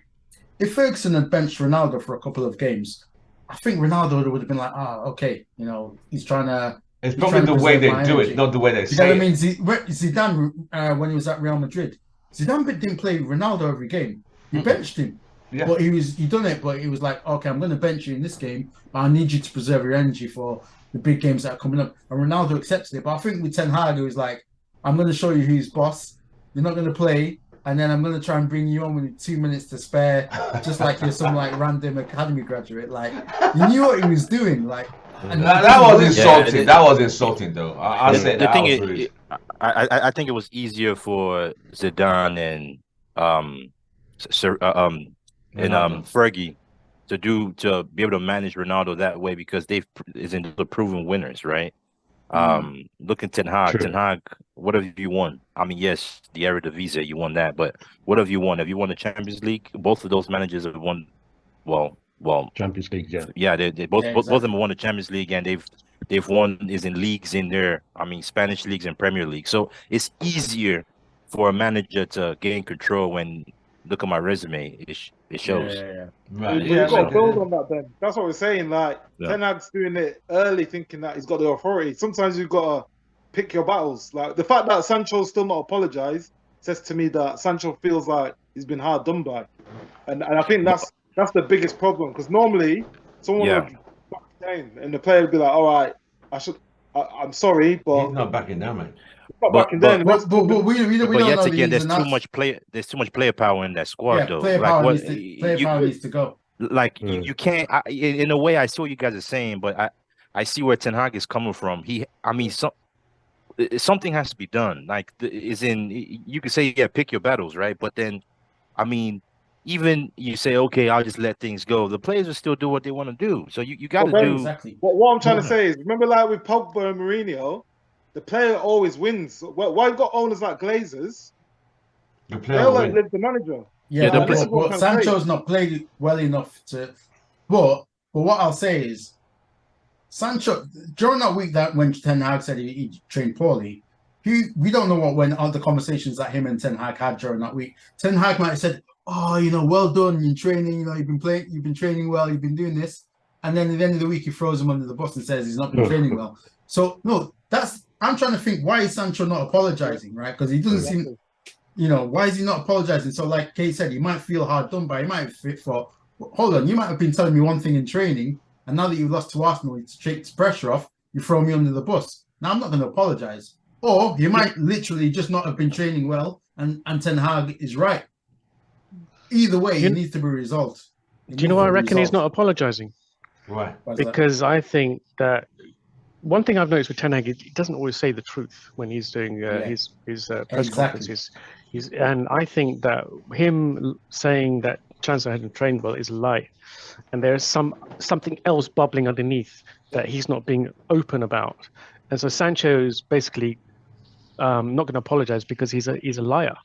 And you can't respect someone who lies to you, because you can't respect him as a manager if he's going to be dishonest. You've got to have a good relationship with the manager.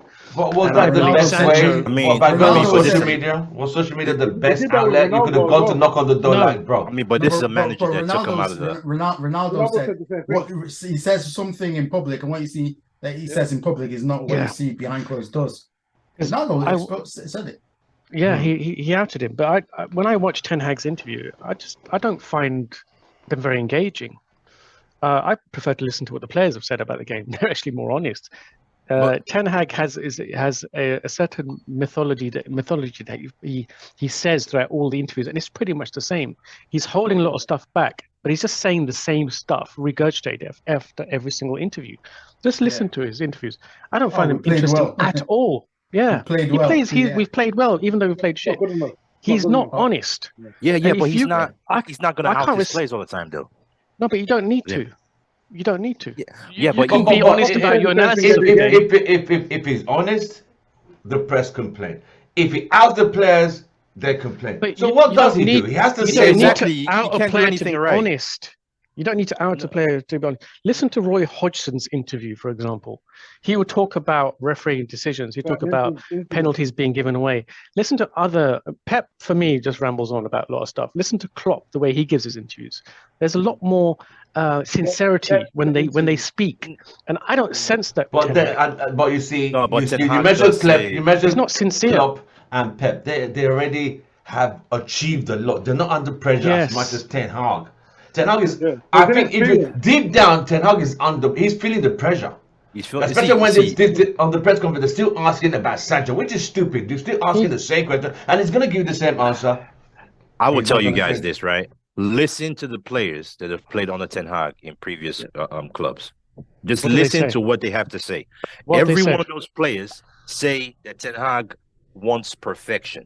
He's that manager that wants perfection at all times. He does not take he doesn't take good as good enough. He always wants to do better. You just listen to what they say. I mean, when you have players like Amrabat, right? He's holding out the whole summer because he wants to play for Ten Hag. That speaks a lot, man. I'm sorry. Yeah. I mean, Or he wants to play for Manchester United. But Man turn United, down though, innit? Liverpool. No, you might want to I think play it's for the club. United. Oh, but, But then- most players wanna okay, go but to Man Liverpool United. wanted him though. Liverpool is a big club too. But and Liverpool has been has been more successful recently, Or right? is he going to start at Liverpool? though? Liverpool wages are Huh? not good enough compared to what we pay. Okay, but Yeah, this I this would rather alone, go to the though. club. The Yeah, stats but show still, Man United is loan bigger than potentially can turn into a full-time contract based Yeah, on how but- many games you play. When you play a certain number of games, you have to buy the player. I think I see Liverpool where don't pay. I see where Bend is coming from. Yeah, I think I see where Bend is coming from, and that's not just Amrabat. Amrabat's one excuse. We look at Yeah. other players, even mature players in the past, players that he's coached. They all want to play for him. Everyone. because- Is it him though? Is it him? I think it's it's him. I think it's him. Anthony- Yeah, it's him. Anthony wanted to play for him. That's Exactly, Exactly. yeah. Anthony Yeah, wanted to it's- play for him. Martinez wanted to play for him. Yeah. I mean, even There's what's a his few name? That players in this. even one of this player that went to what's his name? Gakpo wanted to play for him, no, didn't he? Gakpo as Yeah, well. Gakpo wanted to play for him. Why did Even he this go guy to that went to Liverpool? Arsenal. The guy that Timber, went The to Glazers Arsenal. didn't want to pay for him. Timber. Yeah. Timber, yes. Timber message Ten Hag. Hey, I'm available. If you want me, I'm gonna come to you. If not, I'm gonna go somewhere else. That's But- exactly the same thing Martinez said.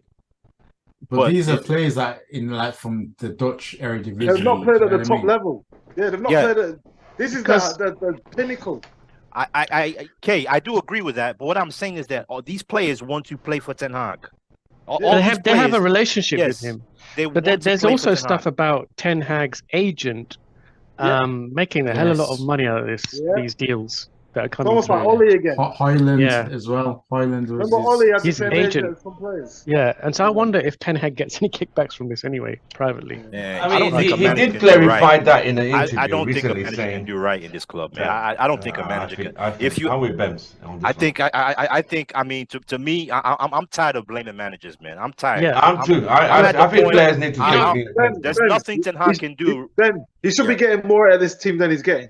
No, Regardless yeah. of the Glazers. He should be be. no, getting more out of them. K. I do Yeah. agree with you, but then let's take Ten Hag away and bring another manager in. We're gonna be in the same position a year from now, I man. agree. I agree, That- but I think 100%. certain managers will get more out of players. Chris, Okay, right. One okay, season. I agree with okay. Chris. See, I look, agree okay. with- I agree I'll with put it Chris. this way: just a year ago, right? Ten Hag was getting the best out of these players. Nah, All we're of a playing sudden- counter-attacking football. Oh, okay, We're well, playing counter-attacking football. okay, And but we were making subs and we were winning games from his substitutions. okay. We, Yes, we weren't I, really controlling games. okay, I agree, but he tried to play the way he wanted to play the first 2 games of the season. What Yeah, we happened? got bad. We got pumped, right? Like I said, we got pumped. So once we got pumped, he was like, "Nah, I'm not gonna let this happen." So he switched it around. He said, "Okay, you know what? This is what we're gonna do," and it worked. Now he's trying to go back to doing that. because he gotta go probably back to thought wanna I've play got what he a wants to bit play. I've got some more players. But that's the sign of I think insanity. You're trying will to do fit the into same the thing. system. I think Yeah. because he feels he's got more players now that he think might fit into the system. That's why he's reverting back to his initial philosophical plan. But obviously, with some ingredients of players, he still has that can't adapt to that, like E.G. Rashford and Bruno. There is what I'm trying to say. have a is roadblock. there is nothing Ten Hag can do right. You know, I'm guaranteed. You can do better though. You can do better though. No. At this point, right? In my opinion, okay, the team that played against Crystal Palace yesterday, right? We had more control in that game. So, what do you want Ten Hag to do? You want him to go suit up, wear his kit, and go assist for the goal? What? Well, So, Ben, what do you Ben, want him it to do? is, Bems, What what it style is, of player right? have we got? Hold What on. style of player have we got? Let That Kay comes from the answer. coach. Okay, go on. What style of player we got? He's been there over a year now. There's no. Okay, Look, can you know I? when you watch Okay, the can I teams, answer your question on style of play? Can I Go on. answer your question? The reason there's no style of play, right, is this: Ten Hag comes in, right? He says, "I want Frankie De Jong." You want Frankie De Jong? We didn't get Frankie De Jong, did we? Yeah. We just couldn't get Frankie De Jong was Frankie the key De Jong guy. doesn't want us. Yeah, he didn't come. He didn't come. But if He he was, doesn't want if he us. was, He wants to stay at Yeah, but Barcelona. yeah, but if he was Man City would have put Oh, out yeah, a he would have nice gone. proposal to him, and he would have gone. And that's where we are. Okay, let's look at this summer. He wanted Maguire gone. He wanted Scottish lad gone. He wanted Pavard. He wanted Todibo. He wanted Kim Min-jae. Yeah. What happened? He wanted Harry Thank you, Kane. Can Ken. you imagine if we had Harry Kane yesterday, we would have won that game. We would have won the game. Harry Kane, what he does, he drops into midfield and he can play midfield. You can link up play, and that chance Højlund received that. You know that when he glanced the header, Kane would have put that away. And I Kane said would have style put of that play. away. I didn't say players. Even if you Yeah, haven't got the but- players, you still have a style of play. Yeah, that's what I'm saying. But to establish a style of play, you need certain, Certain players. players. You can't No, have but you Bruno got a and keeper that was Rashford a do goal-playing keeper. and that's made us worse. Yeah, So you've got to play the people that can allow us to play that are injured. So Martinez, people that can keep the ball injured. Martinez is Varane just at the play start of the season. Yeah, but he's not fit. Varane's just come back. You know, we don't have a left back. He wanted Dumfries from Inter Milan at right back. We couldn't get him. Someone like Dumfries, But why are all these players getting injured as well? That's another thing. Because we played too many games last season.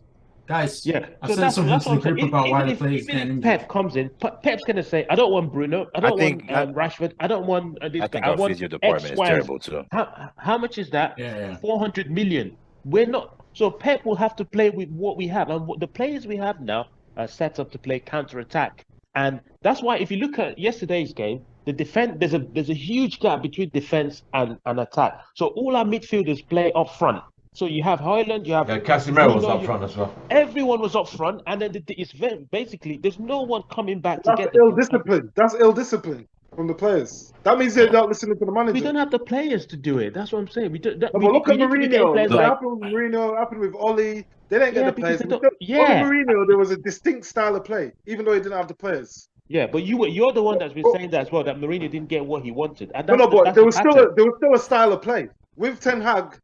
It's just a mismatch every week. I don't know what's going to happen, even though he's not getting the players. Yeah, to be honest, he spent more than any of the other managers. I do agree. Kane makes a point. Kane makes a point. Right, I do agree that there's let's quickly go into our last section of the show. Anyone got questions quickly? Yeah, I got a question. Go on.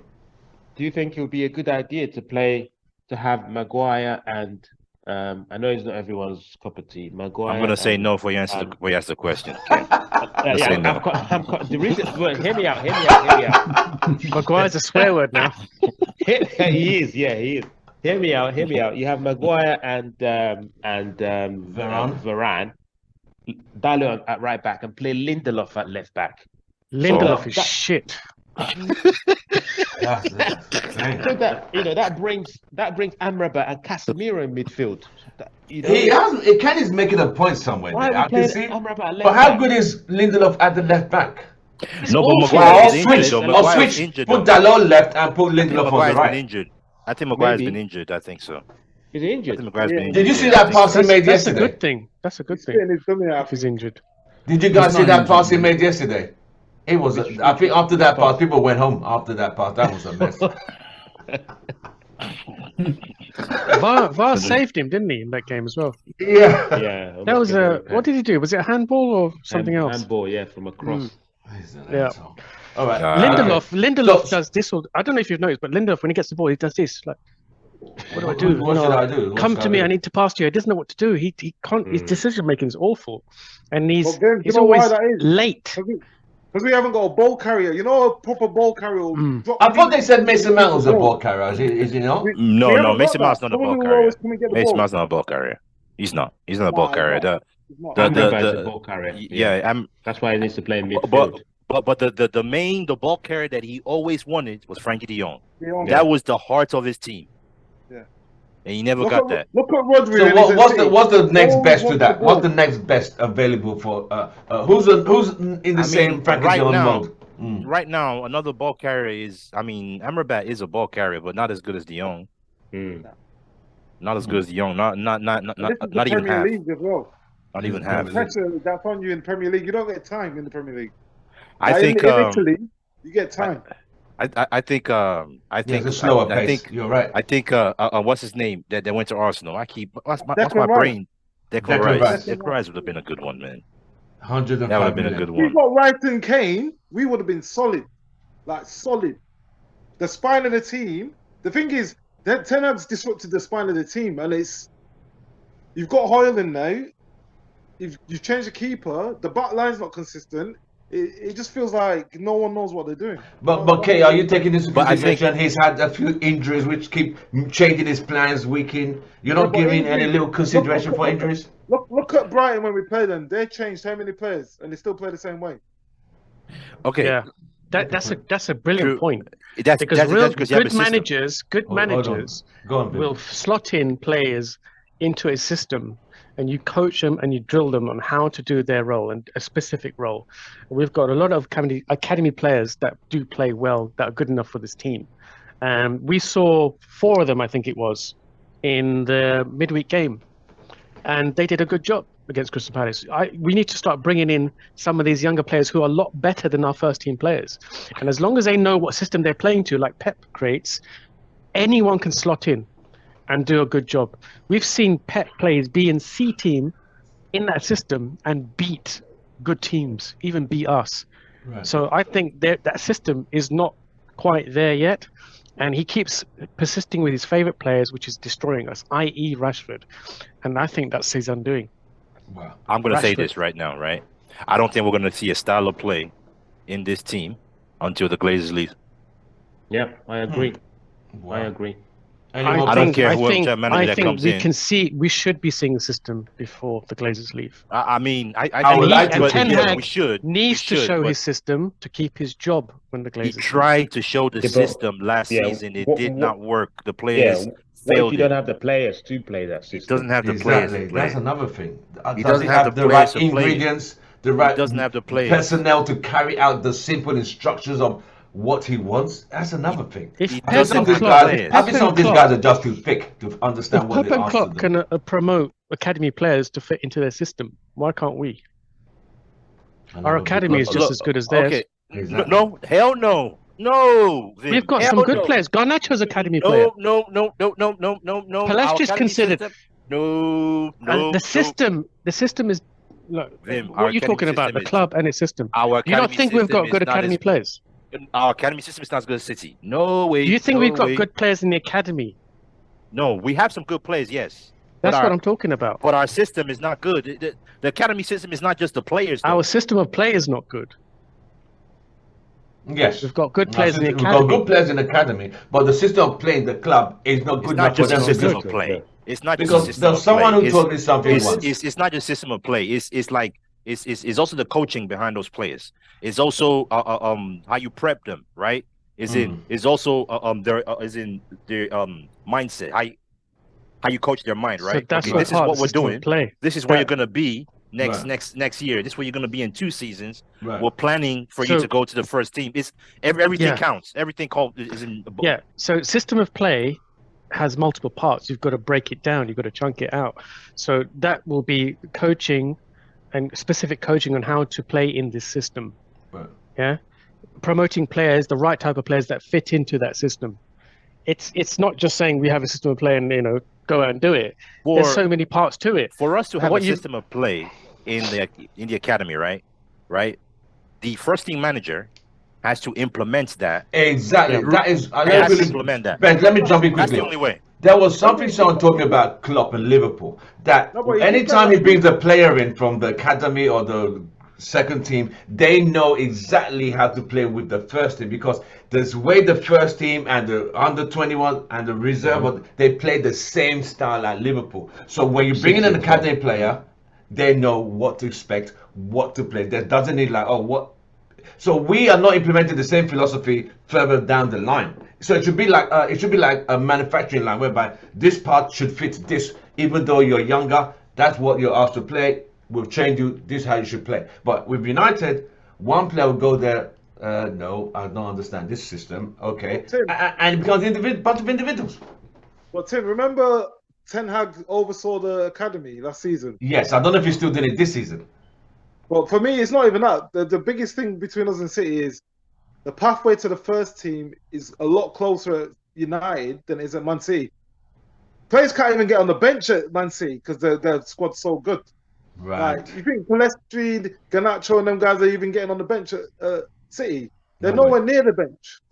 That's why they have to go out and there's more hunger. At United, it's like players are not hungry enough because they know they're going to start. They're getting paid well. There's no real competition for places. And that goes back to the way the clubs run. Like, look at, what's his name? Is it Cole Palmer? He left City. He was breaking through to the first team. He's gone to Chelsea because he wants to go and play. Whereas at our club, you got players that I don't think they're hungry enough.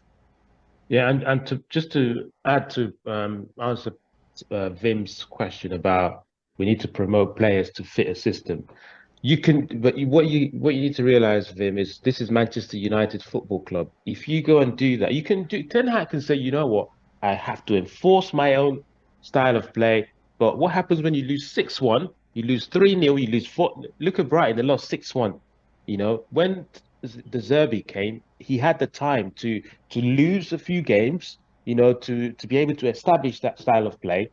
And that's how you do that. But the thing is, it's Manchester United Football Club. If you bring in the Zerbi and we lose 6-1 like he did yesterday at Villa, people are going to be like, who's this? Who's this clown? Who's this farmer we got from Roger to come and manage it? It's like bringing Ange as well. They're going to be like, who's this cricketer? This cricket, fast bowler. Kenny, we can't lose games. I understand what you're saying. So Kenny, we did play 4 academy players against Crystal Palace, and we beat them quite convincingly. They all did a better job than some of our first team players. Scott McTominay should be nowhere near that first team. The academy players, lots of them are better than him. Okay. Hannibal's come in, he's done a good job. Okay, he didn't have much success in scoring goals, whatever, but he was pressing hard, which is a lot more than what some of our players do. I just think that there has to be a system in place that these players can aspire to fit into, and I'm not seeing the system yet. Yeah, and I don't think a lot of our first team are seeing the system yet. I think honestly that Ten Hag has to prove it now. You can't just keep waiting till the Glazers go. We all want the Glazers to go. That's just like what Kay said. Now. Show his system now. What is it? Vim and Kay are saying the same thing. As in, they can't see a pattern or system currently. But he had a system. Ollie had a system, Kentucky football. And he got sacked. They got sacked. That's the problem. That's what I'm saying. Yeah, but Ten Hag's... You have a system, but you get sacked. Well, Ken, look at the worst start since when? Dude, mate, you're contradicting yourself, Kenny. You're contradicting yourself. You don't realize it. How? You can't win football games unless you have a system. You've got to take that risk. And what Ken is saying that even when we had the system with Ollie, just try and win. We still got lost games and got sacked. Yeah, we had a system with Ollie. We had a system with Ollie. Ollie's system was counter-attack. Ollie's system was one-dimensional. Let me go through the managers. Ollie's system. Ollie had a system. Counter-attack. One system. That was counter-attack. We didn't like it. Who was the previous manager? Mourinho had a system which is part of the box. And then make it difficult to beat, and then hit teams on the break. We didn't like it. We said we're Man United. What was it? The United Road, the United Way. Flying down the wings. Yep, wings, balls. Giggs, Beckham, Giggs, and then we had who else? Van Gaal. Van Gaal system was sideways passing. Control the ball. Yeah, control the ball. So what is the system of Ten Hag? This is my point. What is the system of Ten Hag? You tell me. What do you think it is? Moments FC. This is his second season, right? He tried to get players. They're not answering the question. Let's answer the question. What is his system? One at a time. Let me answer the question. His system only counter-attack. No, it's not. His system is possession-based football. No, it's not. The Barca and we way, have that 70% possession-based football. No. I mean possession-based football in terms of like keeping possession of the ball, drawing players out, wingers attack, bombing on, but you can't do that because you've got Bruno there, you've got Rashford there, you've got all these players there that won't fit into the system. That's the problem. That is the problem. Okay, rebuttal Cannel quickly. What did Ollie and Mourinho do in their second season that we're not going to do this season? They tried to sign players. No, where did they finish? Outside top 4. They finished second. Mm-hmm. We're not going to finish second. I don't think we'll even get Champions League. That shows to me that it's a shambles what's happening now. So it is a shambles, yeah. It is. But are we crying wolf too early in Game 7? Are we crying wolf? I think. Are we crying wolf too early? I mean, if this was like February, I would like, oh, okay, this is going to go there. But it's September. Yeah, but we're only 9 points off the top, guys. 9 points. 9 points off the top. What could change is some players very optimistic, Kenny, which is good. Some players might come back from injury. Who's going to start scoring goals for us? Rashford, isn't it? Rashford. Oh, please. In game 36. That guy should be dropped. Right. Any more questions? We relied on him last season. What makes you think it's going to change from last season to this season? Rashford's not playing well, anyone? so that's why we're No, not scoring. he has been like when Richard gave a stat, which was literally mind-boggling. That since the Carabao Cup, Rashford has only scored 4 goals till now. I was shocked. I didn't know it was that bad, but it's. I think we get lost with other players not performing. That when you put the microscope on Rashford, he's off form. I think he's off form. Yeah, but who scores when he's Yeah. off form? Last season, no one Bruno. was scoring. Bruno. So who's gonna Bruno is do the that second this season? highest scorer every season since he joined. I think it was. But first we highest didn't in have a first season. central. We had Weghorst. Weghorst Now highest that we scorer. now have Rasmus, I'm still thinking more practice together. They just need to put more creativity, more crosses in the box for a striker. It's like they just don't. Rashford wants to cut it and shoot by himself. But I think personally, Rashford needs to be dropped and brought on as a sub, not As a stopped. sub, yes. As a sub. Thing is, you I know, don't think he'll make a there's no difference. confidence. But can he is the I question. don't think Will he'll he do make a it? difference. We're gonna go, guys. I'll catch you guys another Yeah, time. Richard. No Right, worries, mate. no worries. Right. Yeah, I don't think it'll make a difference if we drop Rashford because we're still not controlling the game. You know. But at least let's prob- try it. I would problem say is, let's, though, let's right? try it. Let's The just problem try is, it. though, Kenny, right? I know everyone cares well. If we have a supposed system of possession-style football, which doesn't amount to anything, no goal scoring, no goal threat, and Rashford is breaking our system because he can't keep possession, he just gives the ball away consistently. Yep. Ten Hag, that destroys Ten Hag's system, whatever it, if he's trying to implement it. So why does he persist with him? It's a great question. This is I know that is a good question. That's one thing I do not understand as well. Yeah. But is he the only one that loses the ball though? This is what I'm trying to say. No, he's not the only one, but it seems Against Palace, they were all losing it. Yeah, He's but the it only- happens so much. Casemiro was poor. Rashford was Exactly. poor.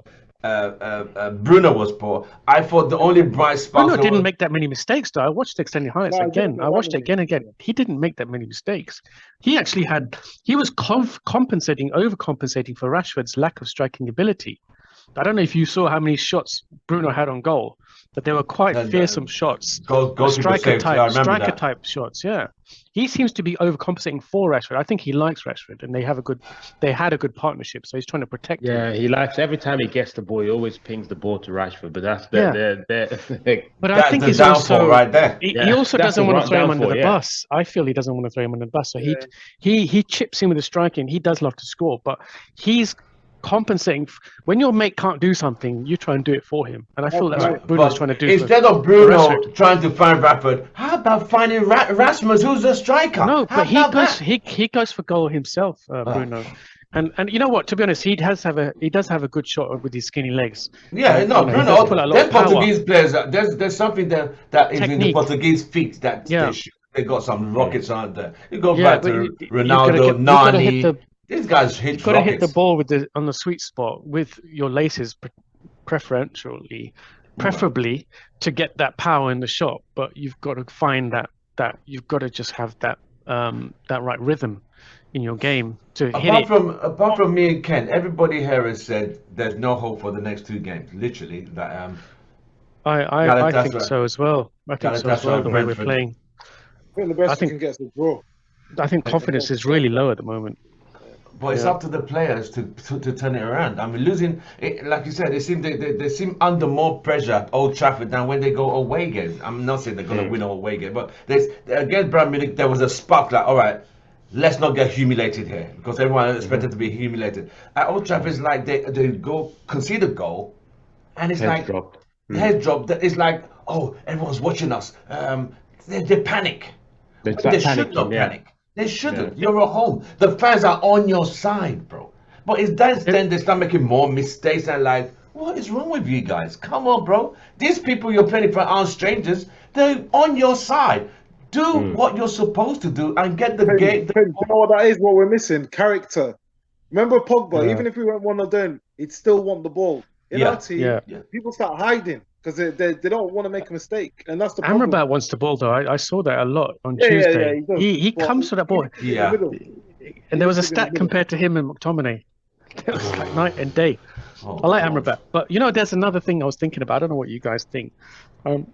Ten Ten Hag's communication is pretty awful, right? His English is pretty bad, and I wonder if his communication issues is causing a problem at United because he can't convey his messages succinctly. Then get a translator if that's what it takes.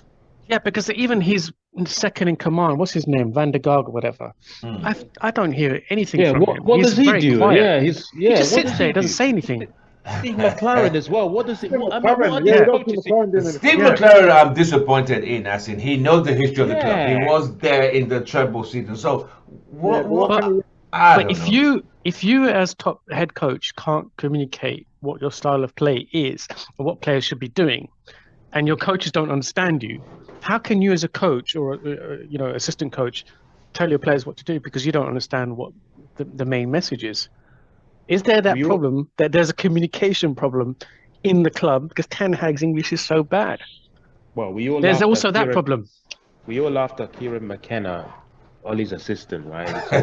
It's fucking useless. The guy's useless. Yeah, but what's this Van den Gaag or Erik ten Hag's assistant? What is he doing? Like, what is he bringing? Why is it always... sometimes when Fergie wasn't doing well, Carlos Queiroz will step in and change the tactics so we're not seeing anything. And René Mullerstein as well. Mullerstein. So as an assistant coach, I see nothing. Don't want the number twos to stand up and do stuff like that. It all depends on personnel. We don't know if he's told them not to do that. But you know what? That's his weakness. That's his problem then. Because if I was a head coach and I'm struggling in a game and I don't know how to fix it, I want my number two or my other coaches to come to me with ideas. But I want to promote communication. Like you boys, if you guys are my assistant coaches, give me some ideas, man. What tell me what we can do. Tell me, and no one speaks to each other. Go on, Kate. These guys, they're just sitting in silence throughout a game. They're losing, and they're just like this, looking at the monitors. iPad. A lot in the first season. iPad. I don't know what's happened this season. Like there was times when Cameron would talk to him, but you don't really see him talking to McLaren anymore. I just wonder. Hang on, guys. Let's discuss that. I haven't seen Ten Hag talking to McLaren. You always they don't speak. Yeah, they don't speak. He always talks to the Dutch guy. Wow. Then if that's the case, then there's an issue there. Then that's it, because McLaren is supposed to be coaching the players, as in coaching them for tactics. I think there's more underlying. I think there's more underlying issues that we are not aware of that are beginning to filter out onto the players. And we're seeing the cracks. We're seeing the cracks, but what did I miss, guys? What did I miss? Sorry, lots. We're talking about communication about coaches. Yeah, like Ten Hag doesn't talk to McLaren. Have you seen Ten Hag doesn't talk to McLaren? He only talks to the Dutch guy. And what is the Dutch guy bringing to the team? What is McLaren bringing to the team? Wait, Ten Hag doesn't talk to McLaren? Yeah, this season we don't see it. We're on TV. We don't see it. He's always leaning towards his Dutch assistant. Yeah. Ooh, I didn't notice, Ben. Who's a I haven't noticed. Oh yeah, that's what's going on.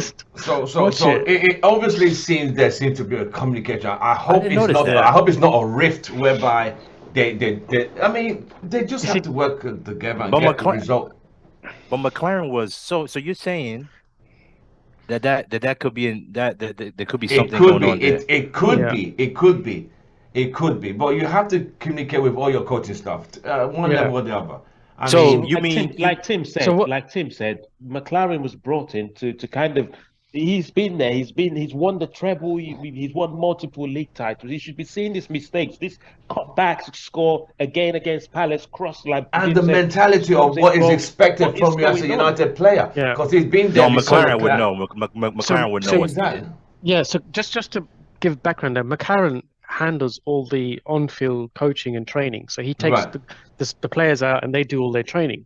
Right. But in game, when the cameras are there, I never see Ten Hag speak to McLaren. He only speaks to Van der Gaag. Van der Gaag almost appears like a mute. So we're saying, is there a problem between communication from the coaches to the players? And is there the system breakdown because no one's actually understanding what Ten Hag's message or system is? Is there communication breakdown? I just think the players are not. I just think the players are not brave enough to carry out Ten Hag's. That might be a point. Are they too? That's thick? what I think. Are they too thick? I just think because Ten Hag has clearly said it a few times. He said it in the preseason. He said they're not doing what I asked them to do. You said it And multiple when times. when a manager says that, you can see that sounds a manager who's That's a frustrated. big Whereby problem. I'm When was the telling last you time you people. heard the manager say that? I When think was the last Mourinho time was that? the that was Mourinho Mourinho said said That's that. what I'm saying. That's worrying. Mm. Yeah. And it's the And same what thing happened to with you when he these said that? Even but Oli the said thing that is, in his interview. Oli just said that in his interview. There were some but players that weren't even. But Oli's a but rubbish I man. will say this, guys. The players that have been here for all this rubbish Yeah. is what? Who? Rashford. Rashford, Rashford, And Maguire, I Maguire, mean, Bruno. Scott Maguire, McTominay, Bruno. In fact, I would say the McTominay. main even Luke one is Shaw. Rashford. I would say Luke Shaw. Rashford. But the thing is, but to be fair to Luke Shaw, though, Luke Shaw played well under Ten Hag last season. He He's was on one and of off the though, isn't he? players. He's on and Rashford off. Nah. played well under Ten Hag last season. Luke Shaw's on and off. Yeah, a lot of players did, but then, Mm. but New I mean, manager but Luke bounce. Shaw, well, true, but Luke Shaw, New manager bounce. Yeah. It's true. It's new manager I bounce. mean, It happened look, under Shaw's Oli. out putting some decent crosses, which I think It happened Rasmus. under Oli. I think Luke Shaw Oh, man. can put some decent crosses, which Rashford can Rasmus can deal with. Because I remember when Yeah. Ronaldo was scoring, Telles and Luke Shaw putting some really good balls that Ronaldo could run Oh and yeah, head yeah. Luke onto. Shaw's the left foot Rasmus is not a bad head of wicked. the ball, so we also missing some. Because Rashford doesn't cross. He doesn't cross. Luke Shaw does more of the crossing on that side, and we're missing. I mean, Regular was not doing badly in the one game he Yes. played. It's just So we're missing width from the left. We missed that width from the left. But Telles But you know even what wasn't with that the the is, best width, though, defender. even with Telles the wasn't width, the though, best defender, but he even could with the cross the width, though, ball. we still weren't creating Do chances. you We know still why weren't why scoring. we don't go forward though? Because we play with inverted wingers. When they're Yeah. inverted, they're always going to cut in. So we need to Yeah. go back to playing players on the wide that use their dominant foot to cross. That's Otherwise, it. you're telling them to cross 100%. with their weak foot. Yeah.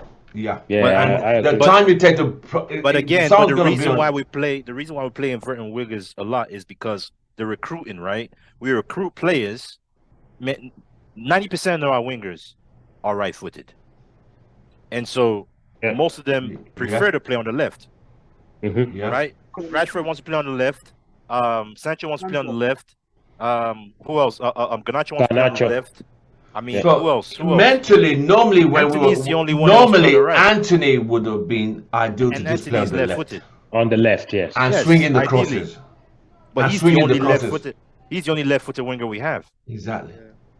That's a problem. So the other thing I want to touch upon as well about this communication, right, is that players that are new to this team, players that are experiencing getting promoted, new players to the club, whoever it is, right, they've coming into his Ten Hag system or his methodology of play.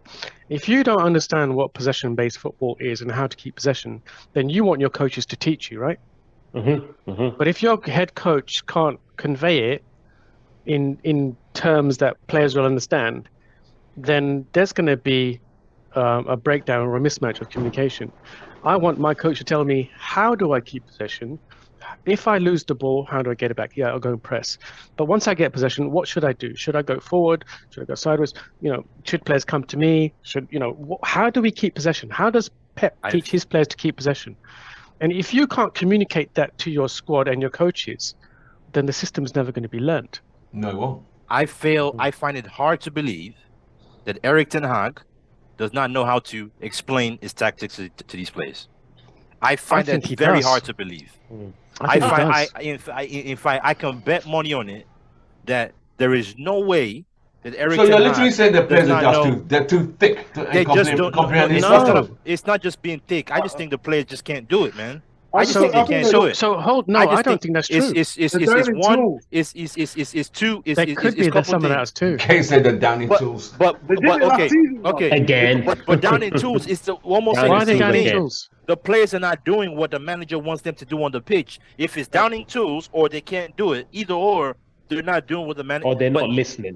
Or they're not listening. But I was. These are professional players. Athletes, yeah. You cannot tell me that out of all these players we have, right? You cannot tell me that they cannot hold the ball on the pitch. No, as 11 players, you've 15. got to work as a system. They're And if you've got individuals. 2 or 3 So you mean to tell individuals who me break the system, then I the whole know. system The whole breaks. chain breaks, yeah. The whole system understand. breaks. It's like All a 11 chain have to link. be It's like a in it, link of chain. I understand that. You mean so, but I still find it hard to believe that I mean, Ten Hag, right? Looking at the way he's coached Ajax, looking at the way they've played. But that's in right? in the Dutch league, where most of his players speak Dutch. He's come to a country where he can't even speak much very good English, to be honest. The dude You can gotta speak remember, English, man. His No, English he's- is not that bad. His English No, is it's not terrible. It is Ah, terrible. yeah. No, it's not terrible. His English is terrible. bad. Listen, you terrible. come on, you listen to his interviews. His English is This not is a bad, man. complete His nonsense. English, I think his Right, English right. is. I think his English is English- able his to be English is understandable. alright. It's His understandable. English is Right, not well, bad. He's got a limited command of English. Yeah, but One look at thing in Deserbi. Ajax What system- Deserbi doesn't even speak that much Deserbi, English. he must be speaking Spanish to everyone, right? If Bielsa, Well, if yeah, Bielsa something can get wrong players to with Ajax. communicate with players, Bielsa can speak Yeah, English, but he can through a translator. Through a translator. Yeah. Who's Guys, Ten Hag's the translator? one thing in Ajax, all the players have to learn 4 languages in the Ah, youth system, and they all have to play every position. So it's a lot easier to get your message across to players that Yeah. play every position because they can understand that's it what all. Pep does. Pep makes them play in every position. Exactly. Yeah, Wow. Well, it's- So we are far away from getting we're to greatness, behind. are we? We're so Are we- behind. Any Are we last blaming question? Ten Hag? We're Any blaming last Ten Hag question? for this now? No, No, I no. wouldn't. No. So Bems, it's not about taking sides and are you with me or not? It's not about that. We're just dissecting everything here. We're having a good debate about everything. We're trying to understand what the hell's Nah. going on with our club. why is the You know, Now, chance- it's Vim, not Vim, about. I can feel Do you know you're what I'm taking saying? people away to you're making people Ten Hag out from what it sounds, Vim. No. What I'm saying is that you've got to have this conversation. Is are Ten Hag's methods failing because of X, Y, Z, and we need to look at X, Y, and Z. We're So- dissecting, we're deconstructing. I mean, this is Yeah. the same manager that won the Carabao Cup last season. Come on, guys, man. It's the come Carabao on. Cup. And the No, FA look, Cup. For I Benz want- to be I want to be on a Ten Hag to positive succeed. note, it says that's good news for us. For Yes, Benz to be yes, saying, give I'll it take that. that. I want Ten Hag to succeed. Okay, I had the Ten Hag banner behind me for ever so long. But what I'm saying is that why is it failing now? We need to analyze Yeah, that. but that's the same for Okay, every the reason manager. exactly. Second season. Thanks, Every Ken. second season. Ken is saying it. We've been down Mourinho, here with Van Gaal, everyone. exactly. Yeah, so there is a Oli. pattern. It's a but pattern. Yeah, I there's did a not expect pattern. this. I There didn't is expect no- this with Ten Hag. I thought we'd have kicked on, and I Uh, want us to I- kick on. So why are we not kicking on? I knew this will happen. Before Eric Ten Hag came, I said it. I said, give it 2 years, this will be happening. I see before. Benz I mean, did Tim, say that. I Tim, agree. Yeah. you Yeah, I've so always there's said a this. cycle. There's a cycle at the club. Yeah. Yeah. It's Second But yeah. if we there's- go down to football, coaching, players individually, there is other stuff that is going wrong, and it can't just be, the club is cursed every second season. Every manager fails. It's not just It's the owners. it's not a the curse. owners. It's the structure. Yes, and the owners are a curse. We know that. But if we dissect it and look at what is going on at footballing level, and Ken, you must love this because you always talk about footballing at footballing level. What is going on with the coaching, the system, the players, the method, the promotion, the academy, all of it? This is what I think, right? I think there's so much going on behind the scenes in that club, But we right? don't know That we don't know, right? That it filters down. Like there's so many things that's going on that it affects that football Everyday team, thing. the squad. It trickles down, and that you can't really pinpoint. Oh, this player is not doing well. This player is not listening. There's more towards. I think It's an underlying issue. Yeah. it's an the underlying issue, like Yeah. when it comes to the owners, right? Okay, when you own a club, okay, I own the club. You guys are okay. Vim, you're my squad. Ken is my manager. Kay is my director. Tim is my whatever, right? And I set my standards. I said this is our Kay? plan for the season. What's Kay's job? No, Kay's my director or whatever. I'm just Director, talking. yeah, I go mean, on. Kay's the one that so in the demolished the begin- stadium, so- like his background. in the beginning of the season, right? There are standards, the right? The janitor. No, mate. Whatever he is, no, right? no. In the beginning of the season, right, there are standards. This is what we want to achieve. Hey, let's make sure. Okay, we need the best recruiting staff. We need to get these are the type of players we want. This is the type of play system we want to play, right? And then everything trickles down. Okay, so what do we want the players to be eating? How are they gonna be? Are they gonna be eating at home? Are they gonna be eating at club. Carrington? What time are they gonna be sleeping? Okay, that set aside. What is our training system gonna look like? What days during the week are we gonna be training? Do we want them early to do gym first, and then we go to do pitch training later on? Okay, that's it. Now, and then we then recruit the players to play what we want to play. We're looking at their mentality. Okay, look, there are times things are gonna be hard, right? So we need players that got tough mentality. They're gonna be able to go through hard times, and then we want players that are gonna be dedicated to the cause, right? This is where we want to go. We don't want any weak players, weak-minded players, and then we're gonna investigate their personal life, like Fergie used to do back in the days. He would actually get to know the players because we want players that want to come here and win. Okay, then we look at wages. Okay, we want to play these positions this amount. If you're this good, we'll pay you this amount, whatever, and then or we can implement an incentive-based system. If you perform, score these many goals, you get bonuses. Everything needs to be set.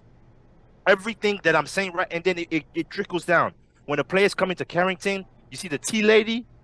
He's like, oh, hey, Bruno, hey, it's good to see you. Oh, how's your son? I'm looking. Exactly. How's your son? This I'm is looking forward it. to win the season Manchester this year. United are a typical English club. We've made decisions based on sentiments. Most of our decisions, whether it's How's your football son? related, You see, Phil Jones is trying to get his whether badges. it's football related, Oh, yeah, he's or getting not his- football or everything is based Care on home sentiments. badges. The answer, Vim, just watch METV and you'll see what I'm talking I about. don't watch that rubbish. Exactly. I don't watch If that you go- rubbish METV, anymore. everything go to is Propaganda Carrington, sentimental. rubbish. The tea lady. Sorry, That shit METV, is funny, but I man. don't like your That channel shit is anymore because funny. it's just biased. Right. Any last question, please? Any last question? Okay, I always ask this question. You know the question. I'm You gonna get ask, the so same what's- answer. Yeah. I'm hoping that Ken and Kay and Vim will give me something because you guys are right there in front of the action. So what's happening, man? Please. Nothing. Please. Do you see that picture behind Kay? That's what's happening. Did you see the leak at Old Trafford again? Did you see the leak from the roof again this season? Some of the fans, they were sat under the roof and the water was just dripping on them. Like, Really? Wow. It's falling apart, man. I mean, Did there that happen was yesterday? Happened yesterday? a plane that flew around in America recently. I don't know what state it was. Yo, Tampa Bay Buccaneers. You're in Florida. In Florida, where the Glazers, owners Glazers are out. and the team the owners own, they had It was the the Glazers planes out. Glazers out, which is good. That was good. that for the team in America. Glazers. Yeah, they Yeah, have a yeah, there football was- team. Tampa Bay Yeah, Buccaneers. yeah. And So they're not that performing. no, it wasn't the actual Glazers out. It wasn't for Glazers United, out. or was it? It was for United. So it was. I think it was United fans that actually did that. I think so. They hire a plane with a banner. It's about 800 Why did they do it in America though? I don't get it. What did they Huh? do in America? They Why own did they do that? they own an NFL club called Tampa Yeah. Bay Buccaneers, But which is I'm saying, based why in Florida. did they do that? Are they not performing? Because The American no, football? because No, it because was that's where they're gonna United's Glazer Yeah, out, not Yeah, because I think Buccaneers. that's where they're gonna get. Because if they do that here, right? The Glazers are in Florida, right? So Yeah, they want to they do will it see it. where they're located, right? Because I think they're that gonna would get make more more. impact if that was during the impact, United game. If that was during the Man United game, that would have way more impact. Mm. Maybe they They won't did get it- them. But I think this They is did the it for first time David we've Moyes. seen Have it a done point. in America, In in America, Florida, Mm. which is the state they live. Because Tampa's in Florida. Tampa's where Yeah. Devin stays, and that is where the Glazers The Tampa live. Bay Buccaneers are, Yeah, they own the club, Tampa Bay Buccaneers, and it's an NFL and football that's where they team. live. Yeah, that's And where they How live. did for they a do plane this? to carry that out, it shows like, listen, we want you out. Because when No, they no, no. don't see They it, know that though already. yeah, no. But when it's closer to home, Closer you to kind of home, yes. you Yeah, feel it a bit it more. hits. Yeah. It's But in I'll Europe. also say, Until fans start right? going to the stadium, The it's not going Bucks- to make a difference. I'll also say the Bucks fans will also want them out too. The So- Bucks fans have also wanted them out for years. But the only thing is they What just business won. did you do that? They Guys, just why won are the we Super talking Bowl about NFL recently. again? They won With Tom Super Bowl Brady. 2 years ago. Why are we Yeah, talking they about NFL? just won the Super Bowl recently, so it's going to be dumbed Yeah. down. But I know for NFL was sure in Wembley before today, that, by the way. the Yeah. Bucks fans wanted them out. They've wanted them out So for a what while. was your question, by the way, Bems? Yeah, you didn't ask it. You know, it's ownership What was it? question. The ownership, right? If Yeah. if all this, because I keep seeing all this stuff on Twitter about it's going to be sold him? in October. It's It's gonna all be rumors, sold in yeah. November. 2 Rumors. weeks, yeah, Yes. I'm seeing that. 2 weeks. It's always 3 weeks. It's always 2 weeks. Always two, Is it and then clickbait though? This is what I'm wondering, man. Because It I'm might just clicking be on the shit, and it's Mm. new, these are new guess what Twitter happened, accounts. right? Guess what happened? Yeah. This morning I wake up. Oh man, this shit is funny. this morning, right? I wake up and the first notification I see was Twitter, and it says Sheikh Jassim has just agreed to buy United. It just upped his bid. Man, It's all fake.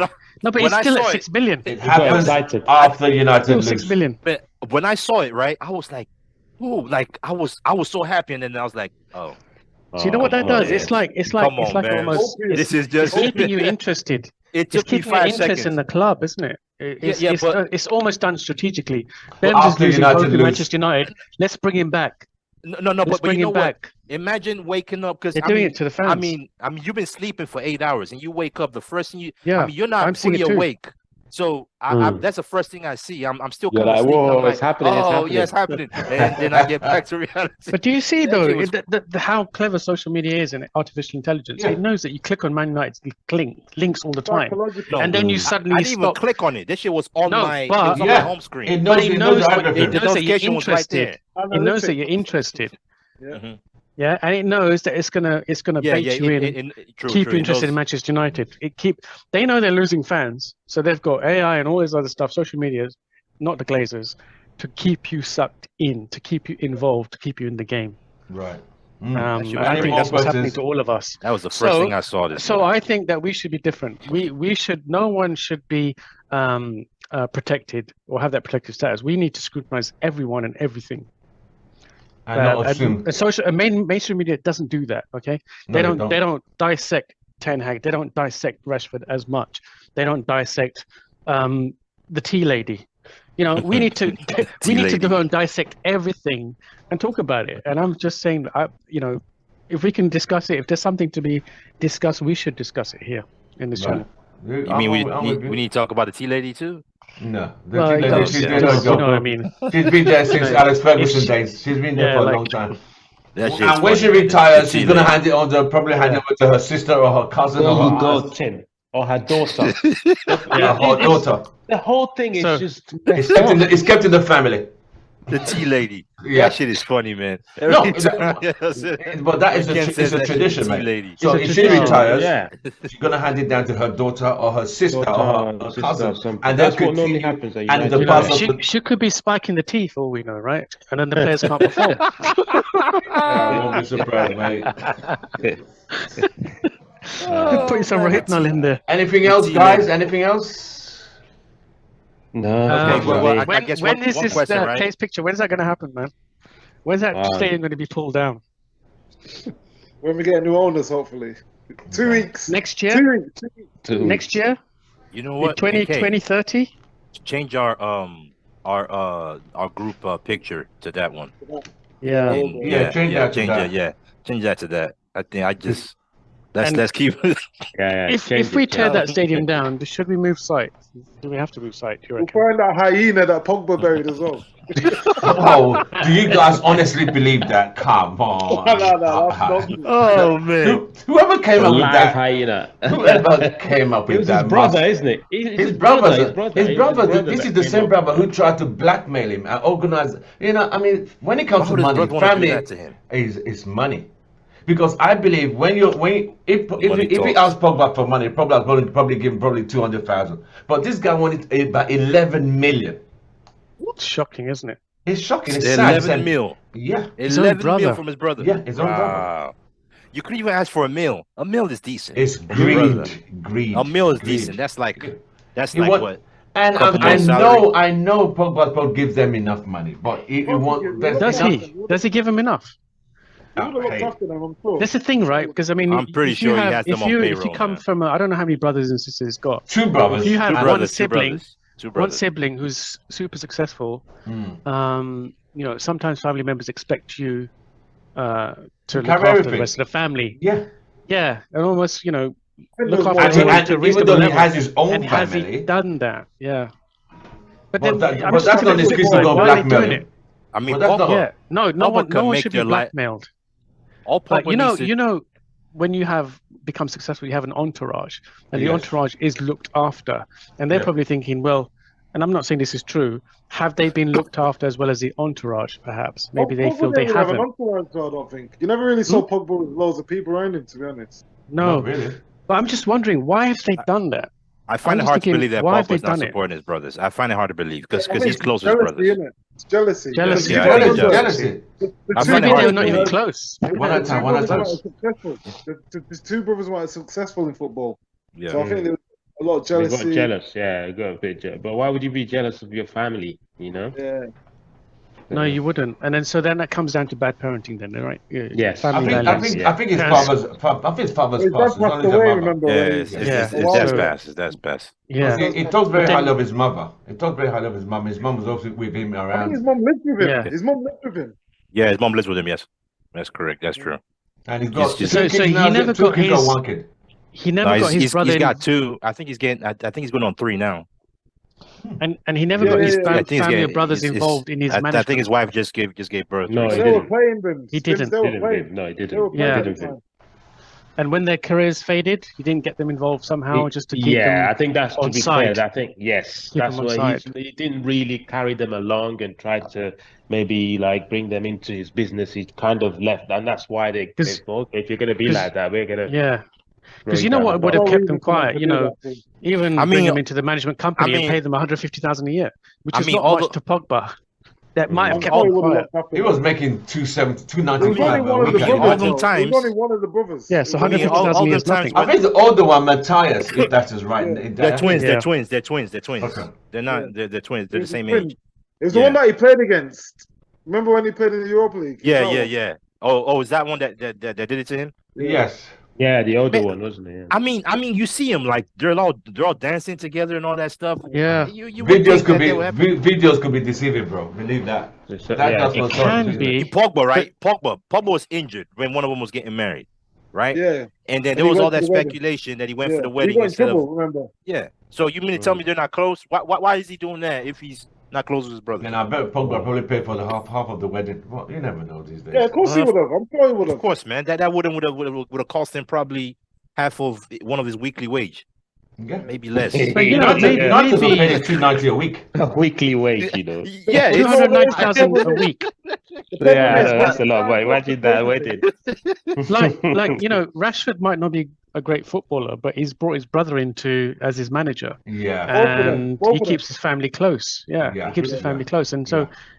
certain To be aspects of him. Rashford, to be fair Yeah. to Rashford, off the pitch, Off he's pitch is solid. better. He is a solid guy off Yeah. off the pitch. He's just the pitch side, and I think he was good up until the off pitch.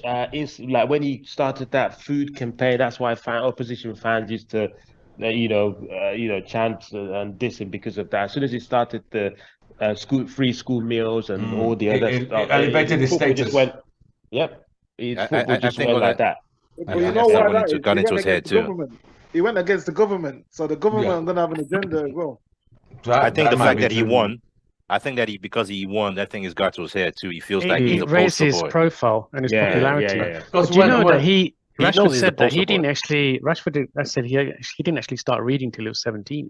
Yeah, he said he had a hardship, a hard growing up, whereby the mum was a single parent. His sister, I think sister had a Yeah. baby very early, I think 16 or 15, that they were really under a lot. So Struggling, yeah. they kind of like Sometimes they really have made things- sure. What happened to the dad though? What happened to his dad? I don't know, man. I don't know. Because No, he never said anything about his dad. It's just his mom. Didn't one guy come out in the video recently say he's Rashford's father? Remember? There's one. I don't know who that guy was. Mate, that's I saw some something, money though. to be had there. Was it Rashford or it was a football player? Rashford never denied it. They never said anything. It's They just just- difficult. but It was a football player though saying, Yeah. "Oh yes, I am your father. I am yeah, your it was in father." it was in a supermarket. Black guy. Yeah, it was supermarket. Yeah, I don't know which it was. It Rashford? But Rashford people never denied it. They never said anything. Yeah, They it kept it happened not too long ago. Okay, it wasn't. It was sometime this year. Yeah, this was this year. I think Yeah, you you yeah. have guys a said son the truth. that you said you haven't done a paternity test on. Ken. Hmm? Ken, didn't you say you had a son you haven't done a paternity test on? No, I didn't say that. I didn't say that. All right, guys. Oh man! Right, on that note, Yeah, I did. Oh, I did. That was a on good that one. That note, was a good one. That was it's funny. an absolute That's pleasure funny. with you guys. Let me let the UK guys. Oh, man, Thank you. Bim, No, we don't want to do Ken, that. thank you very much for joining us Thanks, today. guys. It's been a great show. We shall Yeah. see you guys on next one. Can United turn this one around? We'll be talking about this We'll next see. week. If United can beat Brentford, but if they lose to Brentford next week, we're going to be talking about the same thing because probably Brentford will score a hat trick next week. We don't know. Well, I we'll leave you guys see. to think about that one. Tim, let's That's be it. real. Let's be real. Let's be real. That ain't happening, man. I'll see you guys with a Rashford hat trick during the week. Yes. Take care, guys. Have a good All one. right, take care.